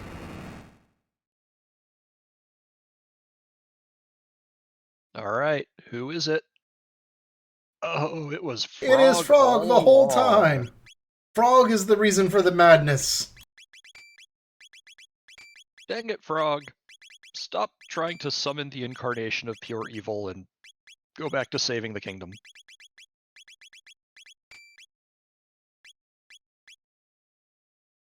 Oh, but we just got a reset on Beanie's screen. I wonder, did he soft lock trying to pick up Frog? Must have, because he's going back.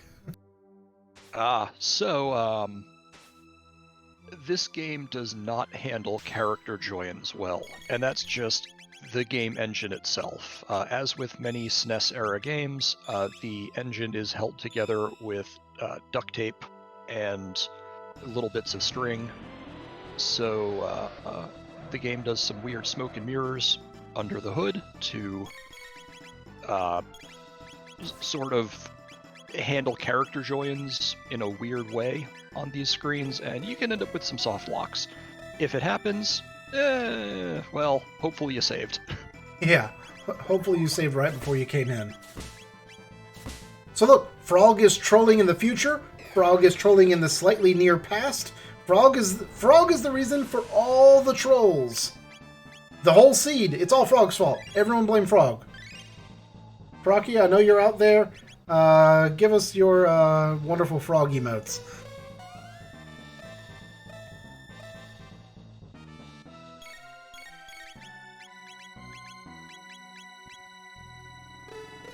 There we go, Procky to the rescue. That is how we feel about Frog.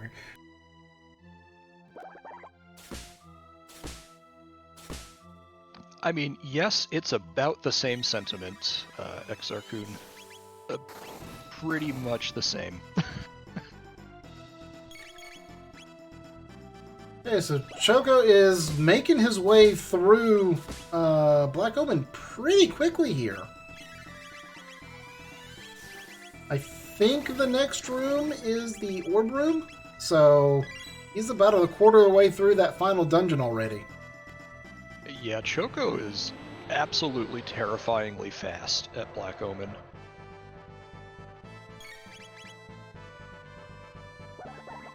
I just like that on one screen we've got Frog cutting a mountain in half, and on the other screen we've got Frog fighting the rest of the party.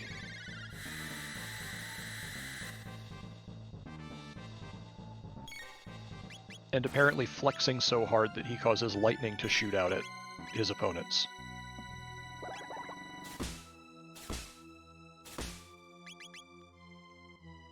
That's a heck of a flex.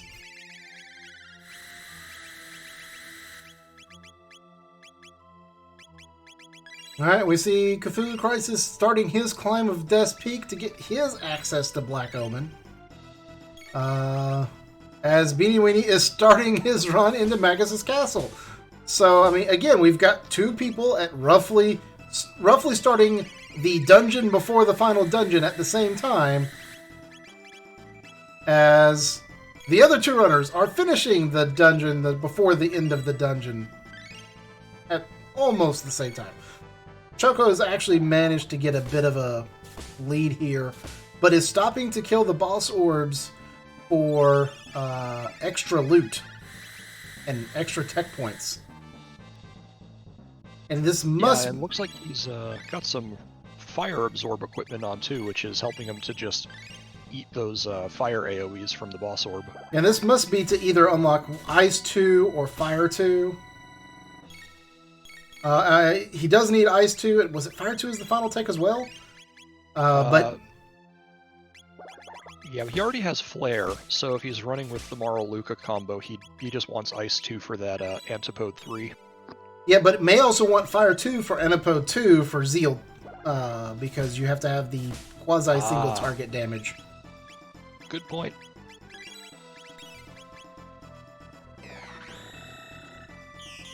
I will say that is each trio party, whatever it is you choose to use, has advantages and disadvantages in different fights. Going through Black Omen, it's so hard to have an optimum party because in fairly short succession, you need a team that does massive magic damage. Well, Chrono doesn't do massive magic damage. He's got Luminaire, it's not bad, but it's not great. Then, almost immediately after, you have a fight against the Elder Lava Spawn where you need supreme single target damage. Chrono's great at that. Marl and Luca, not so much. Then you have a fight against Zeal where you need just large amounts of damage. Okay, that's pretty easy. But then finally you have the final form of Zeal where you need large amounts of damage that are quasi single targets so you don't hit the hands. All in 3 fights back to back. Yep, it's hard to tailor a specific party for that. But honestly, I think, the original party with Chrono, Marl, Luca is not a bad choice, all things considered. Yeah, the OG trio is pretty good. The all-girls team is pretty good because it can flex in whatever direction it needs, although it's kind of low on the magic damage since Ayla doesn't have magic. Despite the fact that she should be the most powerful magic user ever since she can summon dinosaurs through time. Not wrong. Yeah, Tailspin's a little bit lackluster as magic damage, but it's about all she's got. That said, her single target damage, and especially paired with Luca for, say, Blaze Kick, is just outstanding.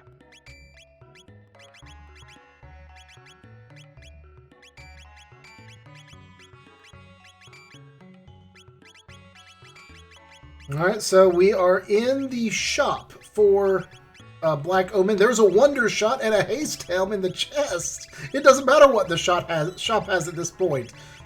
But this new will have and a Nova armor. I lied. He's got Prism specs. he's got a Nova armor and a Prism helm. So against the mutants gas attack, he should be all set. So let's see. In this room, there was a Wonder Shot, a Nova armor, Prism specs for sale. He's got a Prism helm. He's got 2 Sun specs that are now obsolete. And he didn't buy a bunch of Prism specs, did he? I didn't actually notice. He bought 1. That's interesting. I mean, they're pretty expensive, and he has a couple of pairs of sunshades, so... Yeah, maybe it's faster to not take the time to say anything. And I missed Moon's shop. I glanced over, it wasn't nearly as impressive. Oh, that's sad.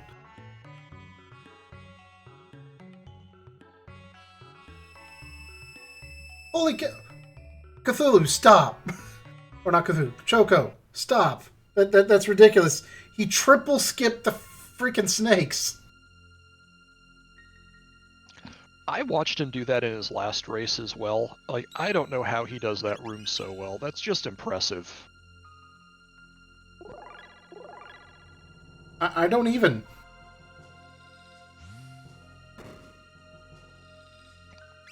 Like, honestly, his skill in... And I haven't seen him do Ocean Palace for a while, but in particular, his skill in this dungeon is just unbelievable. He's so good.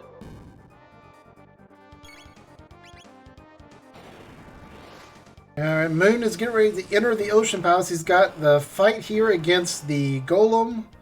He'll have an elevator ride that will be taken out by summoning dinosaurs through time. And then double Golem and Lavos. I mean, Ocean Palace is awfully quick once you get into it. So, I mean, we are really going to be coming down to the wire for that #1 spot.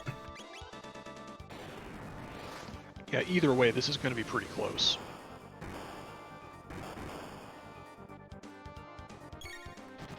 And then on the upper half of the screen, Cthulhu has just finished up Death's Peak, is summoning the Black Omen, and Beanie Weenie is fighting Slash, and is getting ready to get into Magus's castle proper, so it's going to have a bit of a run in front of him, but still, both runners push...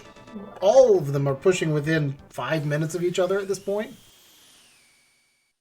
Yeah, they're holding remarkably close. So I didn't notice if Beanie went for slash first or flee first. I'm guessing slash because beating slash gives you access to a save point. So just a little bit of extra safety net there. You can beat him, save, and then if something goes wrong later, you're just right back at slash. Right back after slash. Yeah. And see in chat, people were saying, they were asking what's randomized. Falco's got it right. Key items, chests, characters, and texts. Also, item drops from monsters. Yeah, item drops, charms, shops. Quite a few things. Yeah. Boss rando is the one thing we don't have yet. I will neither confirm nor deny that someone may be working on that.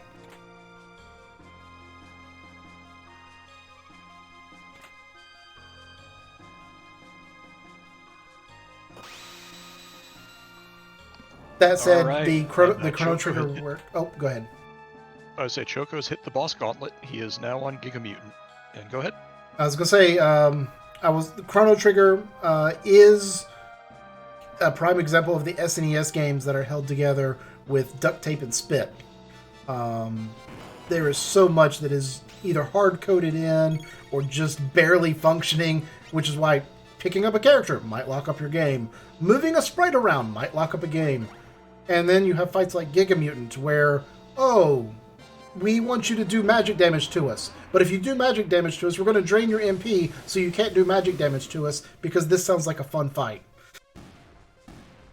He's just evolved the ultimate defense over time.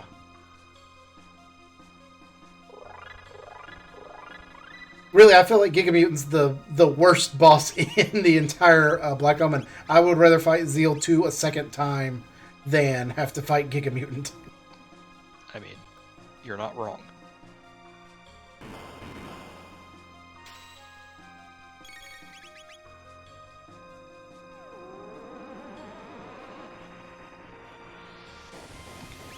So, Moon Blizzard is running down the stairs at this point. This is one of the prime grinding spots in the entire game.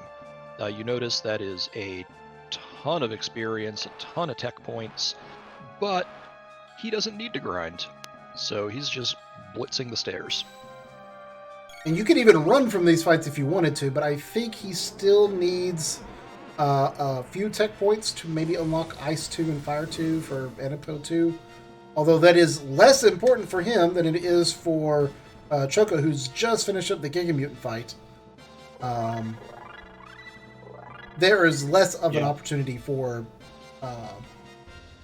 crazy counterattack options going through Lavos. Beanie Weenie playing Donkey Kong on the stairs, dodging the rollies. It is Donkey Kong. Hulu making his way through the Black Omen. I never made that association, but you're right. It is Donkey Kong. Just about. Oh, and into the basement. Not sure if that was intentional. There are some chests down here that can hold some good items for Beanie Weenie. So he may have come down here intentionally. He may have forgotten where the trapdoors are. I certainly can't judge because I don't remember where they are. I end up down here several times usually. But you do get an extra save point. You get 4 chests. You get an extra speed tab, maybe magic tab, but an extra tab. Yeah, I think magic, but I don't remember offhand. That would be down in the bottom right corner, I believe. And the trick to this room is there's 4 save point looking things. 2 of them are monsters. One of them's a real save point, and the other one's a teleporter that takes you out of the room. The save point and the teleporter are always across one another. So if you run into one and it doesn't start a fight and it doesn't teleport you, just run straight across the room. Yes, that is a fantastic tip. Oh, Beanie getting caught by the samurai bird. I forget what they're called. Outlaw. Alright, Choco is getting ready for the second mutant fight. Just past these panels and a safe point. Interesting. So, it looks like Moon Blizzard did not knock Ayla's health down for Dino Tail. Yeah.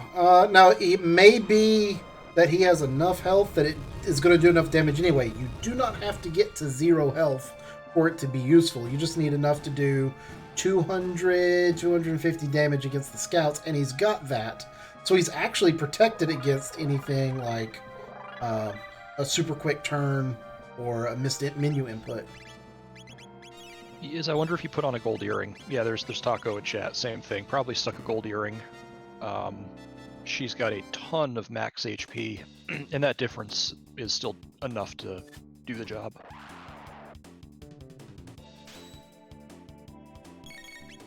Alright, so the elevator ride in Ocean Palace is 3 fights. It will also be 3 Dino Tails and possibly a Flare. Something to take out the Burgest, whatever the guy on the top left is, the Jin. Then he'll have a boss gauntlet of his own, double Golem Twins, and the 3 forms of Lavos. Wow, Terra Mutant just melted. Yeah, and Choco I has barely looked away and he was dead. has basically finished up his run through the boss gauntlet. There is an Elder Lavos spawn fight, and then 3 forms of Zeal. So, really going to come down to the wire here between Moon and Choco, as Beanie and Cthulhu are finishing up their respective dungeons. Cthulhu is finished with Death's Peak and is going through Omen. Beanie is making his way through Magus' castle.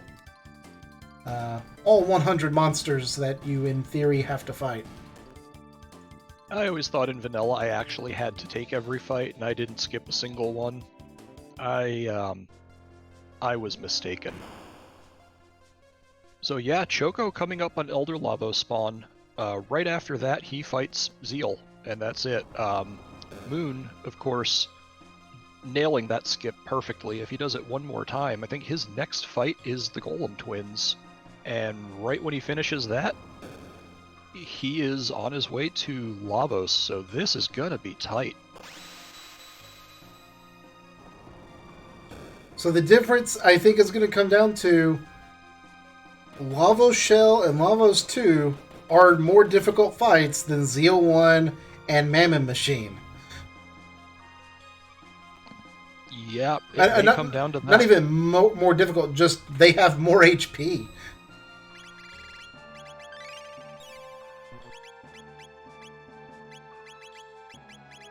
That said, Lavos Spawn is no pushover. It is entirely possible that even with the levels and the gear and everything else, Lavos Spawn could just hit the wrong attacks in the wrong order and you get wiped.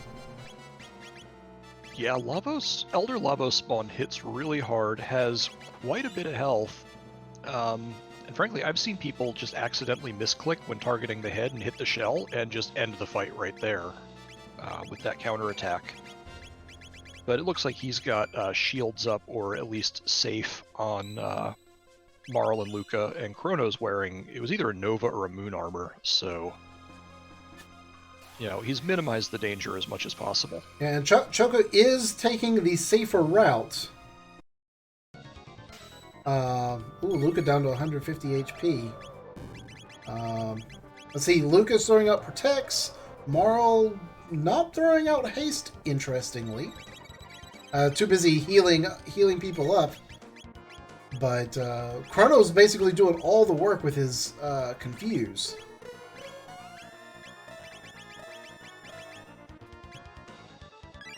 Yeah, Luca was doing some work. I think she has a Wonder Shot, but Wonder Shot, of course, is pretty random, so sometimes it hits like a truck, sometimes it hits for, 70. I tend to end up with more of those 70 hits, personally. Yeah, we did see Luca go down, immediately gets revived with Life 2, so she's back up. Chrono, I think, had a... maybe threw on a red mail. So he's getting healed by the destruction zone. So Choco taking his time with the fight, but seems to be, oh, I was about to say very safe, but Marl falls down. There goes your healer. Meanwhile, on Moonside, he is using the interesting strat of cube toss, ice toss, one of those, from Marl Ayla, and followed up with a Hypno Wave to put the golems to sleep and avoid any counters. That's pretty clever. And that means you don't have to worry about equipment. And looks like Choco did make it through. The Elder Lava Spawn has the fight against these panels. Marl's gonna die again. Hopefully she didn't need the tech points. Because she also died in the lava spawn, so that's 255 tech points she doesn't get. Ouch. But and the twin golem just went down too. So we are quite literally going to have final boss fight synchronization between Choco and Moon.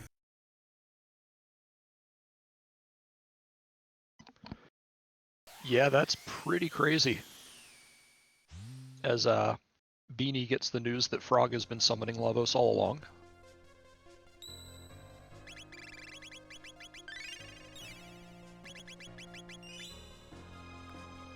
Alright, we see equipment being changed out. Blue mail going on Toluca to protect against Hexagon Mist. We see gold earrings on Ayla. Is it going to stay? Nope. Silver studs coming up for more triple kicks.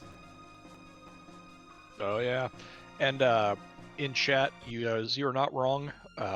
Zeal is a faster fight than Lavos, which I think will give a slight edge to Choco in this competition, but still just very impressive that we're going to be ending up with both final bosses on screen at the same time,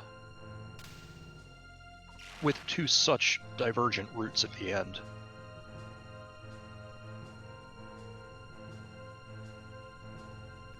Now that's a good point. We have both Zeals on screen at the same time.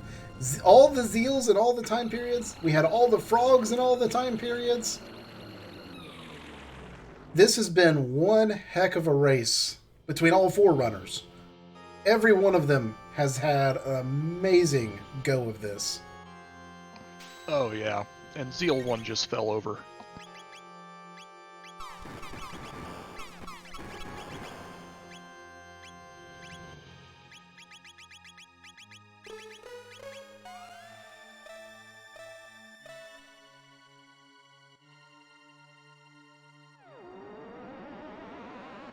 And again, we're seeing Frog flexing so hard that he causes fire damage to explode against his opponents. I mean, everyone says don't skip leg day, but Frog's making a very good argument for not skipping arm day as well.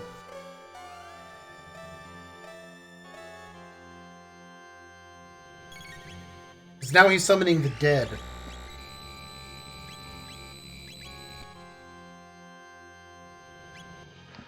Yeah, I call shenanigans. He can't do that when I use him. Give it a patch. Alright, so we've got Blaze Kicks. We've got Haste going on. So Lavos Shell's about to drop. The Mammon Machine is down, so Zeal 2 is all that is left for Choco. As we're going to see that final boss. Is Zeal going to prove to be tricky today? Is she going to say, you know what? Dark Gear Shadow followed by Hexagon Mist, followed by Halitation, followed by Hexagon Mist in that order that quick. Because she can. Yeah, I'm tired of this. Just pull out all the stops. Yeah, I was like, if Zeal wants to end your run, she will end your run. And the same is true for Lavos Core. If he decides, no, you're not playing today, he'll just come up and slap you in the face and deal 900 damage. I hate it when he gets slappy. So, Lavos Core changes attack pattern based on what time period he's in. They'll occasionally do the thing where they switch time periods. And yeah, He has some nasty moves, and the worst of them, it isn't his ultimate magic attack, it isn't his, ultimate physical attack. It's when he just decides to slap you and one-shot your characters. Alright, Beanie Weenie has completed the Magus fight, is in the Dark Ages, and is immediately leaving to go get some equipment.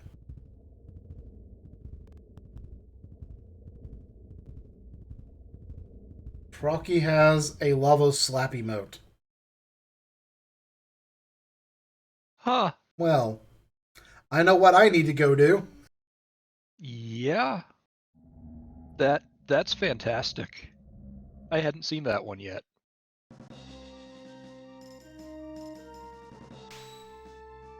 Alright, so Marl has thrown all the haste onto the party. And... oh, gets healed. I was about to say, is about to get taken down. But no, she's wearing blackmail. She's good. Yeah, this fight can be tricky, but if you're geared correctly with shadow absorption gear, black mails, black vests, that can go a long way towards easing the fight up a bit. The only other real concern at that point is Skygate Lightning, which gets cast occasionally, but if you're getting healed from every shadow spell, the lightning one's not usually going to pose too much of a threat. And if you don't have enough damage and she casts Hexagon Mist, that can really, really mess you up. That said, Zeal 2 is halfway dead. Choco just caused Halation to come out.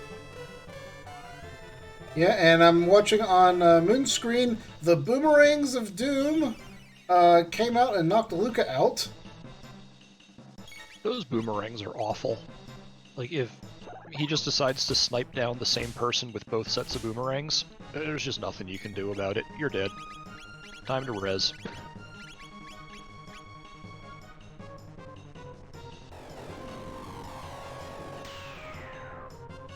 Alright, we're going to be coming up on time for Choco very shortly, as Beanie Weenie is going to start his run through Ocean Palace. Cthulhu is about halfway through Black Omen.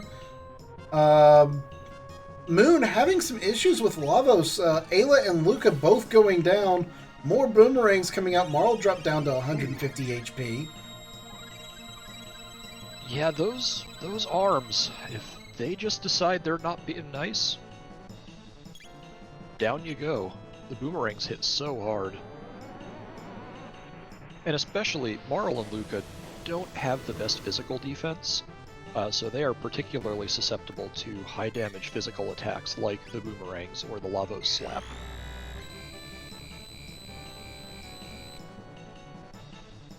And that's it. Zeal 2 is down. Choco is done. The final race time, 2 hours, 2 minutes, 58 seconds. Wow, GG Choco. Good time on a crazy seed.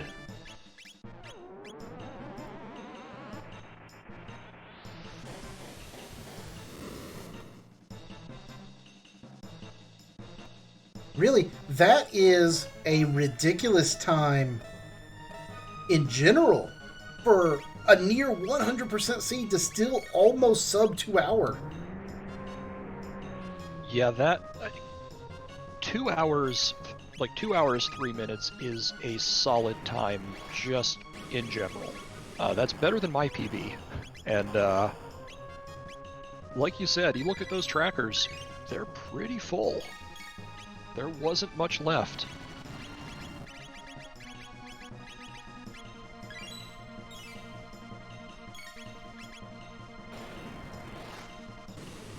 I will go see if we can't maybe get Choco to come in and give us a brief bit of commentary from his perspective while we watch Moon finish up with the Lavos fight. Yeah, Moon's got those arms down now. Looks like he's laying in the triple kicks, so... or blaze kicks, rather. I don't think this second phase is gonna live too much longer.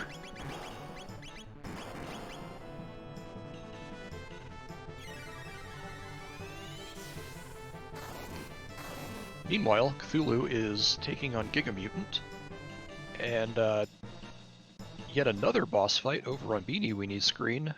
Just finishing up Golem. Looks like the blurb coming out.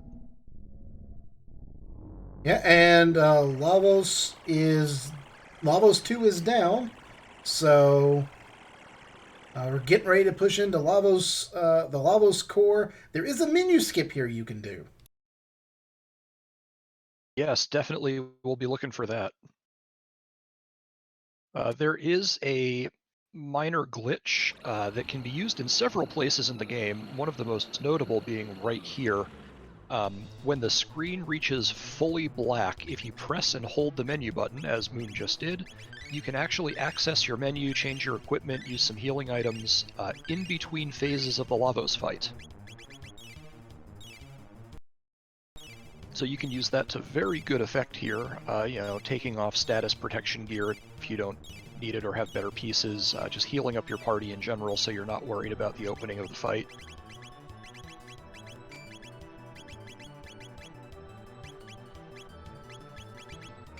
So we are getting ready to head into Lavos core. Yeah, it gives you a chance to get your equipment perfect, because the equipment you need for Lavos 2, the equipment you need for Lavos core is slightly different, if you're being completely optimal about it. So it's nice to be able to get that glitch. It works in vanilla too, so if you're playing vanilla Chrono Trigger, it still works. Yeah, it can also be used between Zeal 1 and the Mammon Machine. I've seen it used on Xenon Bridge between the first and second fights. There are a number of locations you can use it. The timing is pretty tight, but it can be incredibly useful.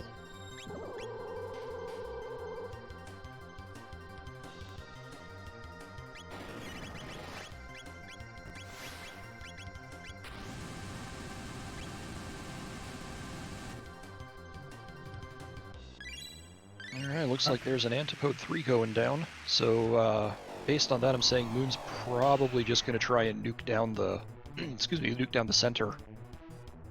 The center is where all of the really dangerous attacks come from, so there's a couple different strategies. You need to kill one of the either left or center bits to make the right bit vulnerable. The left bit is easier to kill, but the center bit is where all of the super high damaging abilities come from. So depending on your party makeup, depending on your text, depending on your gear, there's some different strategies for how to approach this fight. Yeah, and as we see the time changes going on, each time zone has its own attack. The prehistory that's in the background now, if the Lavos core was there, it would be the Grand Dream or Grand Stone attack. But with the Lavos core gone, or the center bit gone, it becomes a lot safer. Yeah, and Grand Stone is quite damaging. So it's a good thing you got that center bit down. Alright, and I see Choco has joined us. GG, Choco. That was one heck of a race. Yeah, Choco, GG. Good race, man. Oh, thanks. Thanks. So what did you think of the seed? I didn't think that wasn't too bad of a seed, but my biggest fear was not doing Reptile Lair and the other races finding something like Ruby Knife there, because I knew we already had both parts of the Massimo, so that was my biggest fear.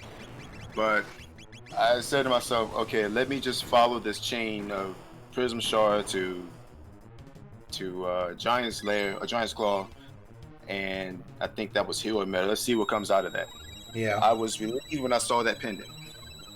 Yeah, and Moon and Beanie Weenie did do Reptile Lair, and it did indeed hold the Ruby Knife. No one found the Dreamstone, so everyone had to still go through Magus' castle. That's what I was fearing. So all that said, though, going through that giant fetch quest chain that you did to get the pendant was still required because Frog was actually locked in the future. Oh, wow. Yeah, so even the one going through Magus's castle still had to go through the future to Protodome to get Frog to go back and do Magus Castle. This was a mean seed. Yeah, just about. Then I'm glad I did. Yeah, just about everyone. I did take the right way then. Yeah, everyone had to go and basically do a 100% clear because, I mean, the fetch quest was required by everyone. I see. That makes me feel a little bit better not doing Reptile Lair then. Yeah, and I mean, your showing through Black Omen was just fantastic. I was impressed with all the skips, especially that one with like the 5 Ruminators running back and forth. I mean, that was just beautiful. Oh yeah. I've been messing that skip up lately too on my practice runs. I'm glad I managed to get it on this time around. I will say that was. Yeah, definitely. I will say that's one of my better Black Omens as far as getting the skips. Did kind of get careless at the end after the Elder Lavo spawn, where I think Morrow lost about almost 10,000 experience those last 2 fights, but it didn't really matter, but still. Yeah, and it was very interesting watching the run. You and Moon were both basically neck and neck through 2 opposite go modes, as Moon just finishes up Lava's Core, and that is going to be the second winner there. I need to go hit a button. Yeah, so Joko, you and Moon were entering your final boss fights at almost the same time. You started on Zeal 1 maybe a few seconds before Moon started on the Lavos Shell. Oh wow. So it was, with the 2 of you both going into the final boss rushes at the end, it was so close. This was an amazing race to watch. Oh wow, I'll definitely have to check the VOD out. Yeah, highly recommended. Yeah, I kind of figured I can't make any mistakes on Zeal, so and if I did make a mistake, then I probably would have lost. That's what I was thinking. I know I kind of made a mistake on Mammoth Machine there. That's kind of why it took me a little bit longer than usual to kill that thing. My cursor had wrapped back up to the top, and I didn't realize it. But oh, I didn't even notice. Yeah, because I accidentally cast Cure with Marl instead of using Antipo 3, and as soon as I saw that, I'm like, okay, let me just do a flare and then do something else I can kill this thing. Yeah, that was solid. Very, very fast Black Omen. Very, very good, I thought, Zeal kill. Oh yeah, I think seeing those Prism specs in the shops helped too. As soon as I saw them, I just sold pretty much all my junk. Yeah, you had one heck of a new I wanted shop at least room. one. That was one heck of a shop What did you think room. about those Mega Elixirs from the Rebels? I was like, that was a good okay, find. Oh yeah, I was like, okay, that's a thing. Nice, I guess. Yeah, for sure.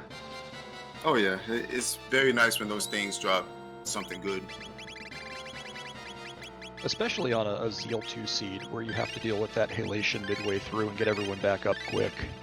Yeah, I wasn't too worried about it because I knew I had 2 of my characters with black vest, or black mail rather, and only thing that she could have done was kill Luca right there, but I was ready for that. I wasn't really worried about that. Yeah, and in the race we have Cthulhu is taking on the Elder Lavos spawn, as Beanie Weenie is finishing up the double golems, almost match what we just saw from Choco and Moon just 5 minutes later. Oh yeah, that's pretty funny. Oh wow, nice. Oh no! And as we say that, there's a reset. Luckily he saved right before the room though. Oh, what happened? Beanie Weenie looked like he took a bad attack from the golems and lost at least a character. So we have a question in chat. Where were the clone and trigger? Oh, Taco got it. Moonstone and Eris. That was another thing. As soon as I saw that clone, I breathed a sigh of relief because I knew I didn't have Ruby Knife, and I only had one part of the clone and Chrono Trigger combo. So I said to myself, if I don't find at least one of those things here, I'm going to Reptile Lair. But yeah, that Eris play worked thankfully- out really well for you. yeah, I usually do Ares Dome before, say, checks like Genodome. I really don't like doing Genodome unless I have to. Amen. Yeah, for sure. And that treasure room at Eris was pretty stacked too. I think that's where you got your rainbow. Oh yeah, I forgot about. Yeah, it was a rainbow and some other nice stuff in there. Yeah, I forget what all was in there, but it was pretty stacked. I'm actually glad I found that rainbow too, because I don't think Chrono had a decent sword. I think he had a demon edge or something like that. Yep. Yeah, it was something like that. And we Also, see, kind of. I was gonna say, we see Working Cthulhu's a little just bit. finished up the Elder Lalo spawn, moved into the panel room, and is about to start his final fight. Hey, Moon, welcome. GG, good run. Hello. GG Moon. Yeah, GG, Chokosura. Yeah, I was really worried about my go mode decision because I knew it would be the longest possible go mode, but I was not going to. I didn't do Xenobridge. I didn't had done. I would have to do Xenobridge before being able to do Moonstone. So I thought, well, I'm not playing the odds and like maybe clone is at WoW or something like that. So I thought, okay, let's go with this one. I know it's Mega's Castle is long, but I would get the experience required for. I wouldn't have to grind, and if I did everything fast, I knew it would be feasible to get a good time. So I think I was in my go mode at like 1:15, something like that. Yeah, So it I was, said, it was yeah. a long go mode. Yeah, it's a long go mode. I mean, I could have gambled and went for the other checks. I knew if I find the Dreamstone, I could be saving some time, but where was the Dreamstone, by the way? We don't actually know. It was either at Oh. Genodome or Mount Woe, I think, were the only two checks we didn't see.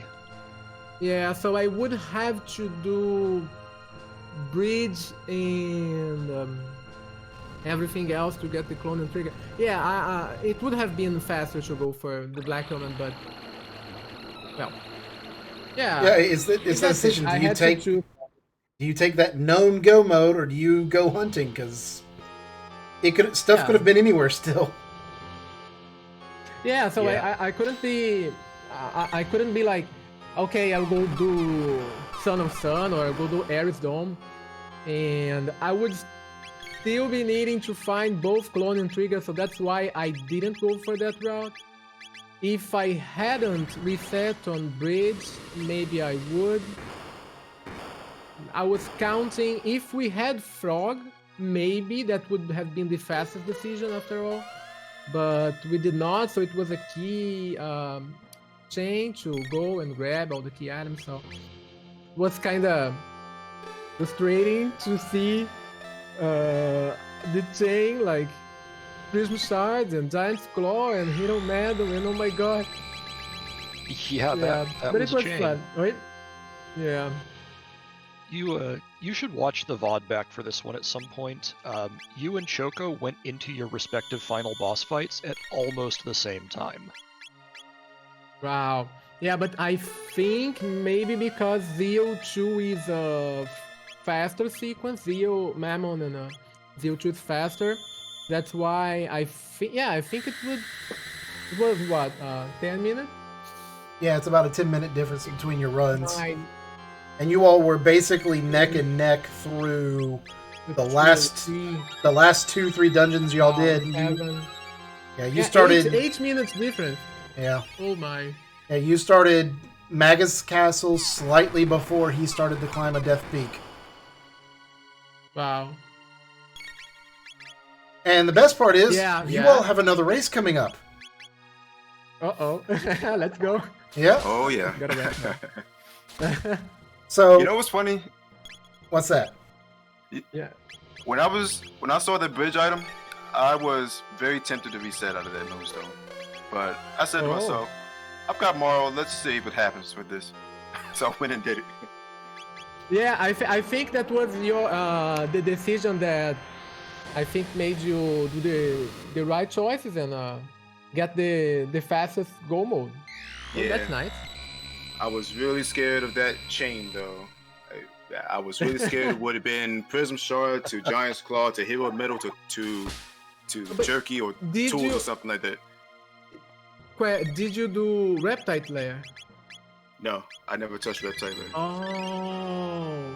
If I had So that's if I had why. struck out at Arisdome, I would have went straight to Reptile Lair because I knew I hadn't found Clone and I hadn't found Ruby Knife, and I knew somebody was going to do Reptile Lair, so I'm thinking maybe the Ruby Knife's at Reptile Lair. Let me get over there, but found the Clone, so Yeah. I'm Yeah. like, yeah, Nice, I'm gonna nice. take the Black Yeah, Omen. because I got the Ruby knife. Yeah. Yeah, the evil nice. weevils in Reptite Lair were also dropping silver studs, which was a nice little bonus. Who was? The Yeah, that evil was weevils amazing. in I had Reptite silver Lair. studs on everyone. Oh wow. Okay. I don't know if you guys noticed. When I went to the shop at Fiona's Shrine, I saw the silver stud there. I was kind of tilted seeing that there because I didn't have enough money for it. But And it didn't really matter. also, And interesting fact, I finished my run with more than 150,000 gold because I had nothing to spend it on. Yeah, and we're sitting here It was watching so the nice. trash.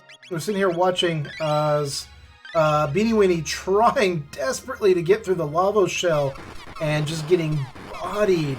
Luca and Marl are on the floor. Ayla dropped down to 50 HP, got back up with an elixir, and is going to try to triple kick her way to victory. While Cthulhu is finishing up Zeal 2. I haven't seen the Halitation yet. Oh, he clutched it out.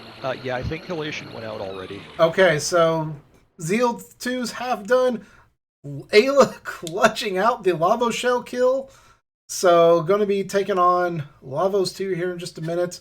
I know you two've got the next race coming up. I'm expecting to have about a 10-15 minute break between the races as we get the seed brought up, recrop everything for the other race.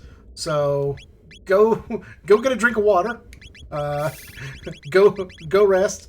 And then we'll get back with you with the seed and everything for the next race here soon. all right, sounds Yeah, good. GG, Shoko, good luck on the next one. Hey, good luck, man. GG. Let's have a good one. And Alright, and looks as they like finish, Cthulhu just finished finished up. Zeal 2. Yep, just finished that up, and we'll get his time here in a second. 2 hours, 22 minutes, 43 seconds as his final time. Which is still an amazing seed. Oh, yeah. Yeah, for sure.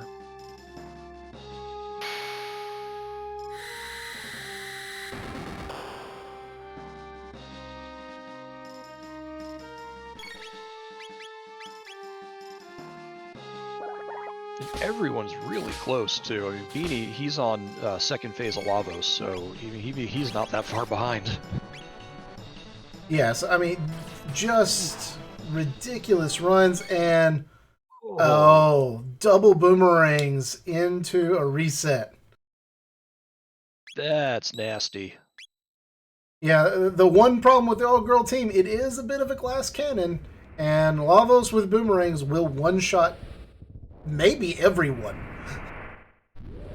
Yeah, Ayla would probably be okay. She's got somewhat better physical defense, but Marl and Luca, yeah, they're squishy. Yeah, you gotta have a gold stud on them, or not stud, gold earring. Maybe a silver earring is enough, but to absorb more than one hit.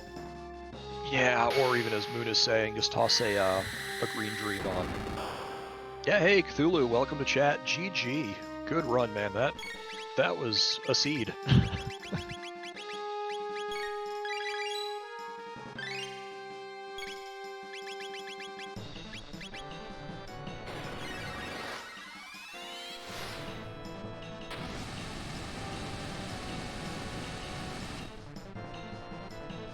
We should go get Cthulhu and bring him in now. Yeah, you should. Cthulhu, you're in chat. Come join us.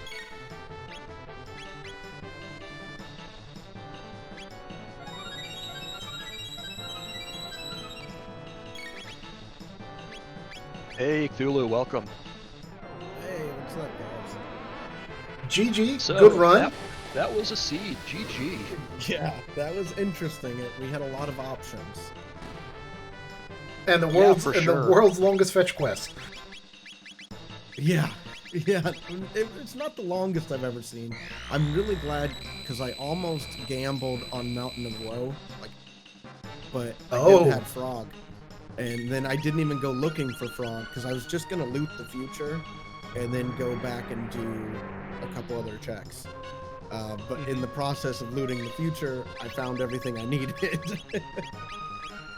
So I was like, well, Yeah, I guess I so, can go now. So you and Choco both went through the future, through Black Omen, and Beanie and Moon both did Magus's Castle and Ocean Palace. Oh wow, where was Ruby Knife? Ruby Knife was in at Riptide. Riptide Lair. Oh wow, and I didn't even look there. Yeah, you Yeah, and Choco both skipped Riptide Lair entirely. Yeah, I just wanted to get all the loot, and then when I got to that last room where the new shop is, and I pulled Wonder Shot, and Prism they were selling Specs. Prism Specs, I felt pretty good about that. Oh, that shop was just... that shop was out of this world. I Yeah. was a lot closer to Moon's time than I thought I would be. Yeah, I mean, you all were 5 minutes separating you all for almost the entire race. And then Choco and Moon both started Death's Peak and Magus Castle at roughly the same time. And then you and Beanie did the same thing 5 minutes later. You started climbing the mountain. He started Magus Castle. I mean, it was just kind of mirroring each other.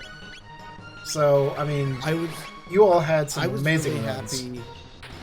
I was really, really happy that I forged the Masamune early and got myself, I don't remember which helmet it was, but it was really good. Prism Hell. Yeah, that Prism Helm Yeah, early. and I was like, I almost didn't check that. I was like, this is a big waste of time for one item, but I might need the sword later, so I thought it was worth a shot. Yeah, that Prism Helm was a really good find. And I did notice I changed characters a lot. Like, because they all had not great starting techs. And so it was like, okay, which techs are going to come in handy for this boss or this dungeon? So I felt like I was constantly changing.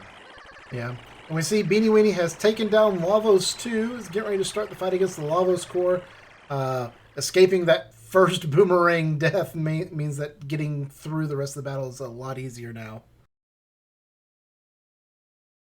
Yeah, that first attempt was just mean. I don't know if you were in the channel by that point, but he basically just went in and got boomerang down. Oh, there's nothing you can do if that happens. No, just got to reset. Yeah. Nailed the Hope menu it doesn't glitch go though. that way. Yeah, and with the team that he has, I mean, taking out the Lavos core and the center bit and all that, I mean, he's got so many options available to him at this point. Because he can do left bit strats with triple kick while hasting and protecting everyone. He can go antipode strats and take out the center bit. Yeah, it looks like he's going for left bit strats. Getting some shields out on people. Everyone rooting for Beanie to get through this. Yeah, this fight, if it gets away from you, you're just done. Yeah. It's hard to recover once things start going bad in this fight.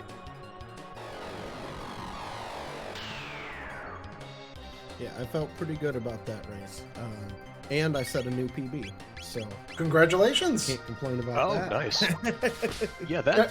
Now think that's about a that. Solid time. You set That's a PB really good. in a 100% seed. What's that? I said you set a PB in a near 100% seed. Yeah, I was able So- to dodge a lot of checks. Yeah. Just by pure chance. I was really worried when I got because I think in Aerostome, I got part of Go mode, and then I just needed the Chrono trigger, and I think I got that, like, the next check I did, I was like, they're gonna think I'm cheating, because I just went and got 2 pieces of Go mode right back to back.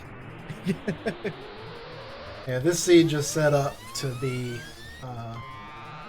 starting off incredibly trolly and then ending up fairly nice at the end. It's like, okay, I've made you suffer enough. Here's all your stuff. Yeah, Yeah, absolutely. Go mode came late for sure, but when it did, it showed up fast. It's cool that we had 2 different Go modes. Yeah. Mm-hmm.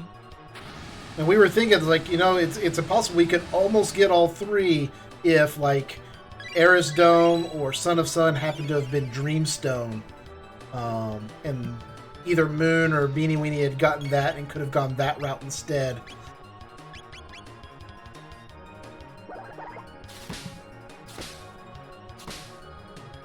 Well, I appreciate you guys having me. I gotta take off, and I'm gonna watch Beanie finish this off. All right. Thanks Good, for man. joining GG. us. Thank you. I'm pretty proud of that, so that was good. Good race, man.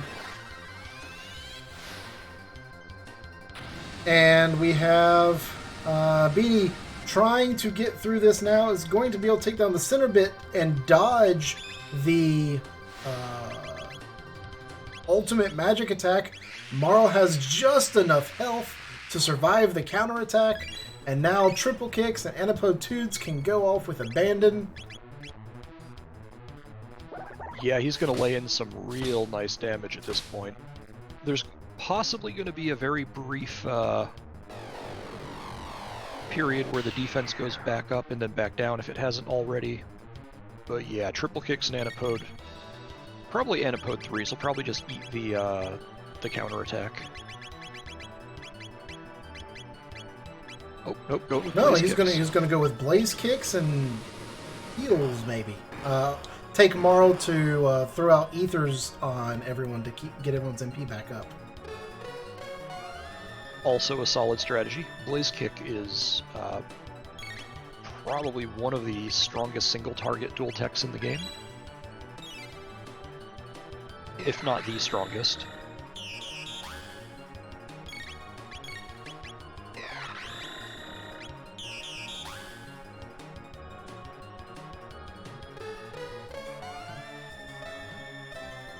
Either way, this fight will hopefully be wrapping up soon. I don't want to commentators curse it.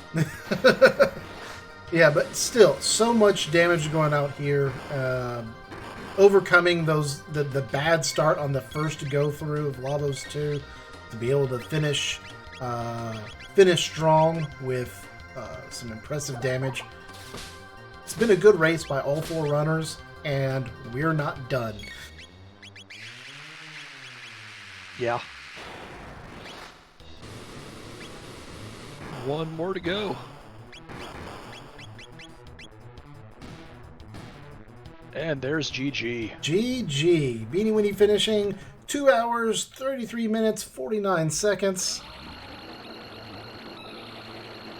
And we will see if we can't grab Beanie in for a chat as well, real quick.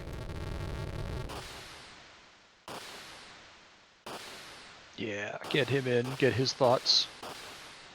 See what he has to say about the giant quest chain.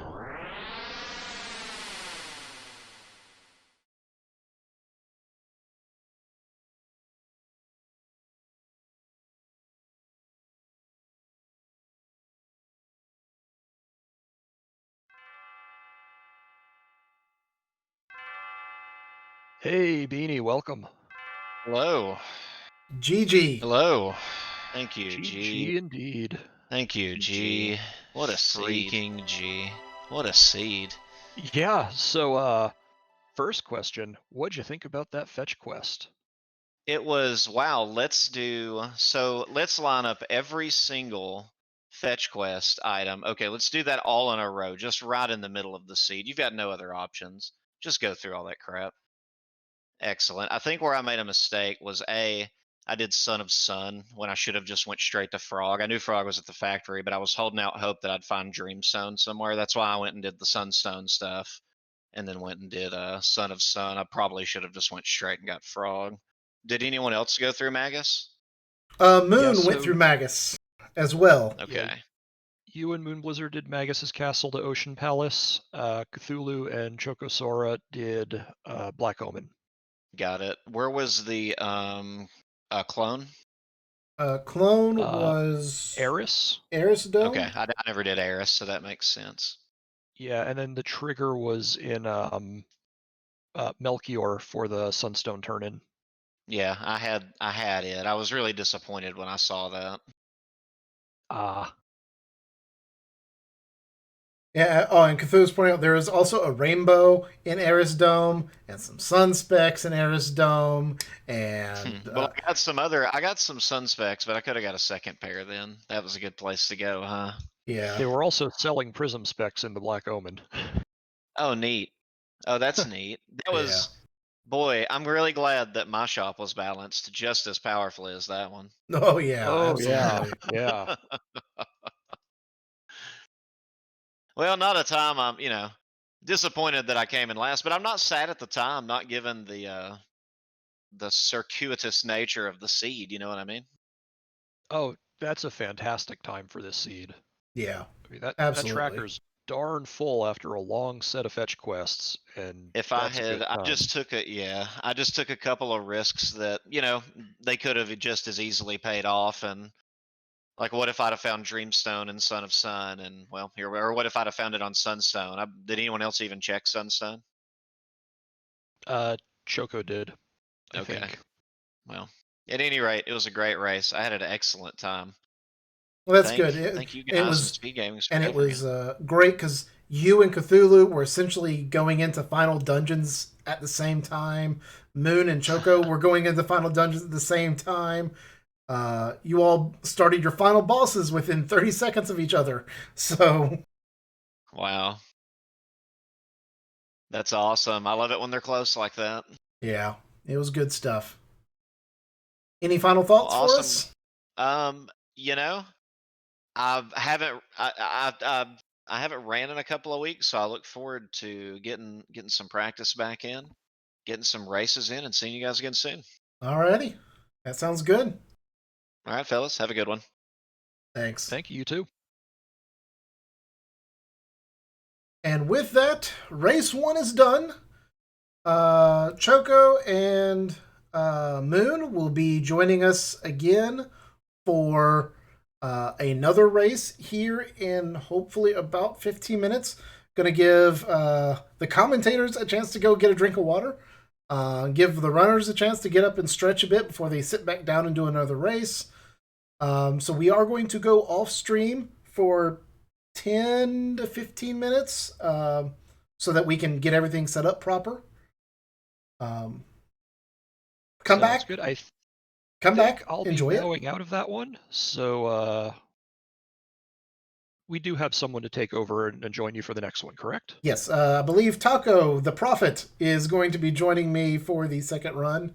And I don't know if Procky is going to be tracking or if it's going to be Silver Neo, because he mentioned he would be possibly be available. But we'll have a tracker, and we will have another race with Ozzy's Fort is going to be cleared because it is required thanks to the donations you all made to the Bale Project.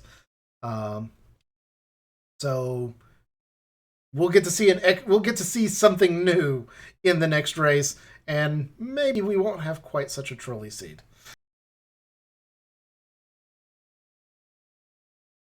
Sounds good. Well, it has been fun. Thank you for joining us for this race. Thank you, Corinth, for having me along for the ride. Absolutely. Big thanks to Randomania for letting us take part in their Tournament of Hope, letting us be the anchor leg on this. And we'll be back in 15 minutes or thereabouts. So that'll be somewhere between 3:15, 3:30 Eastern with the start of the next race. We'll see you then.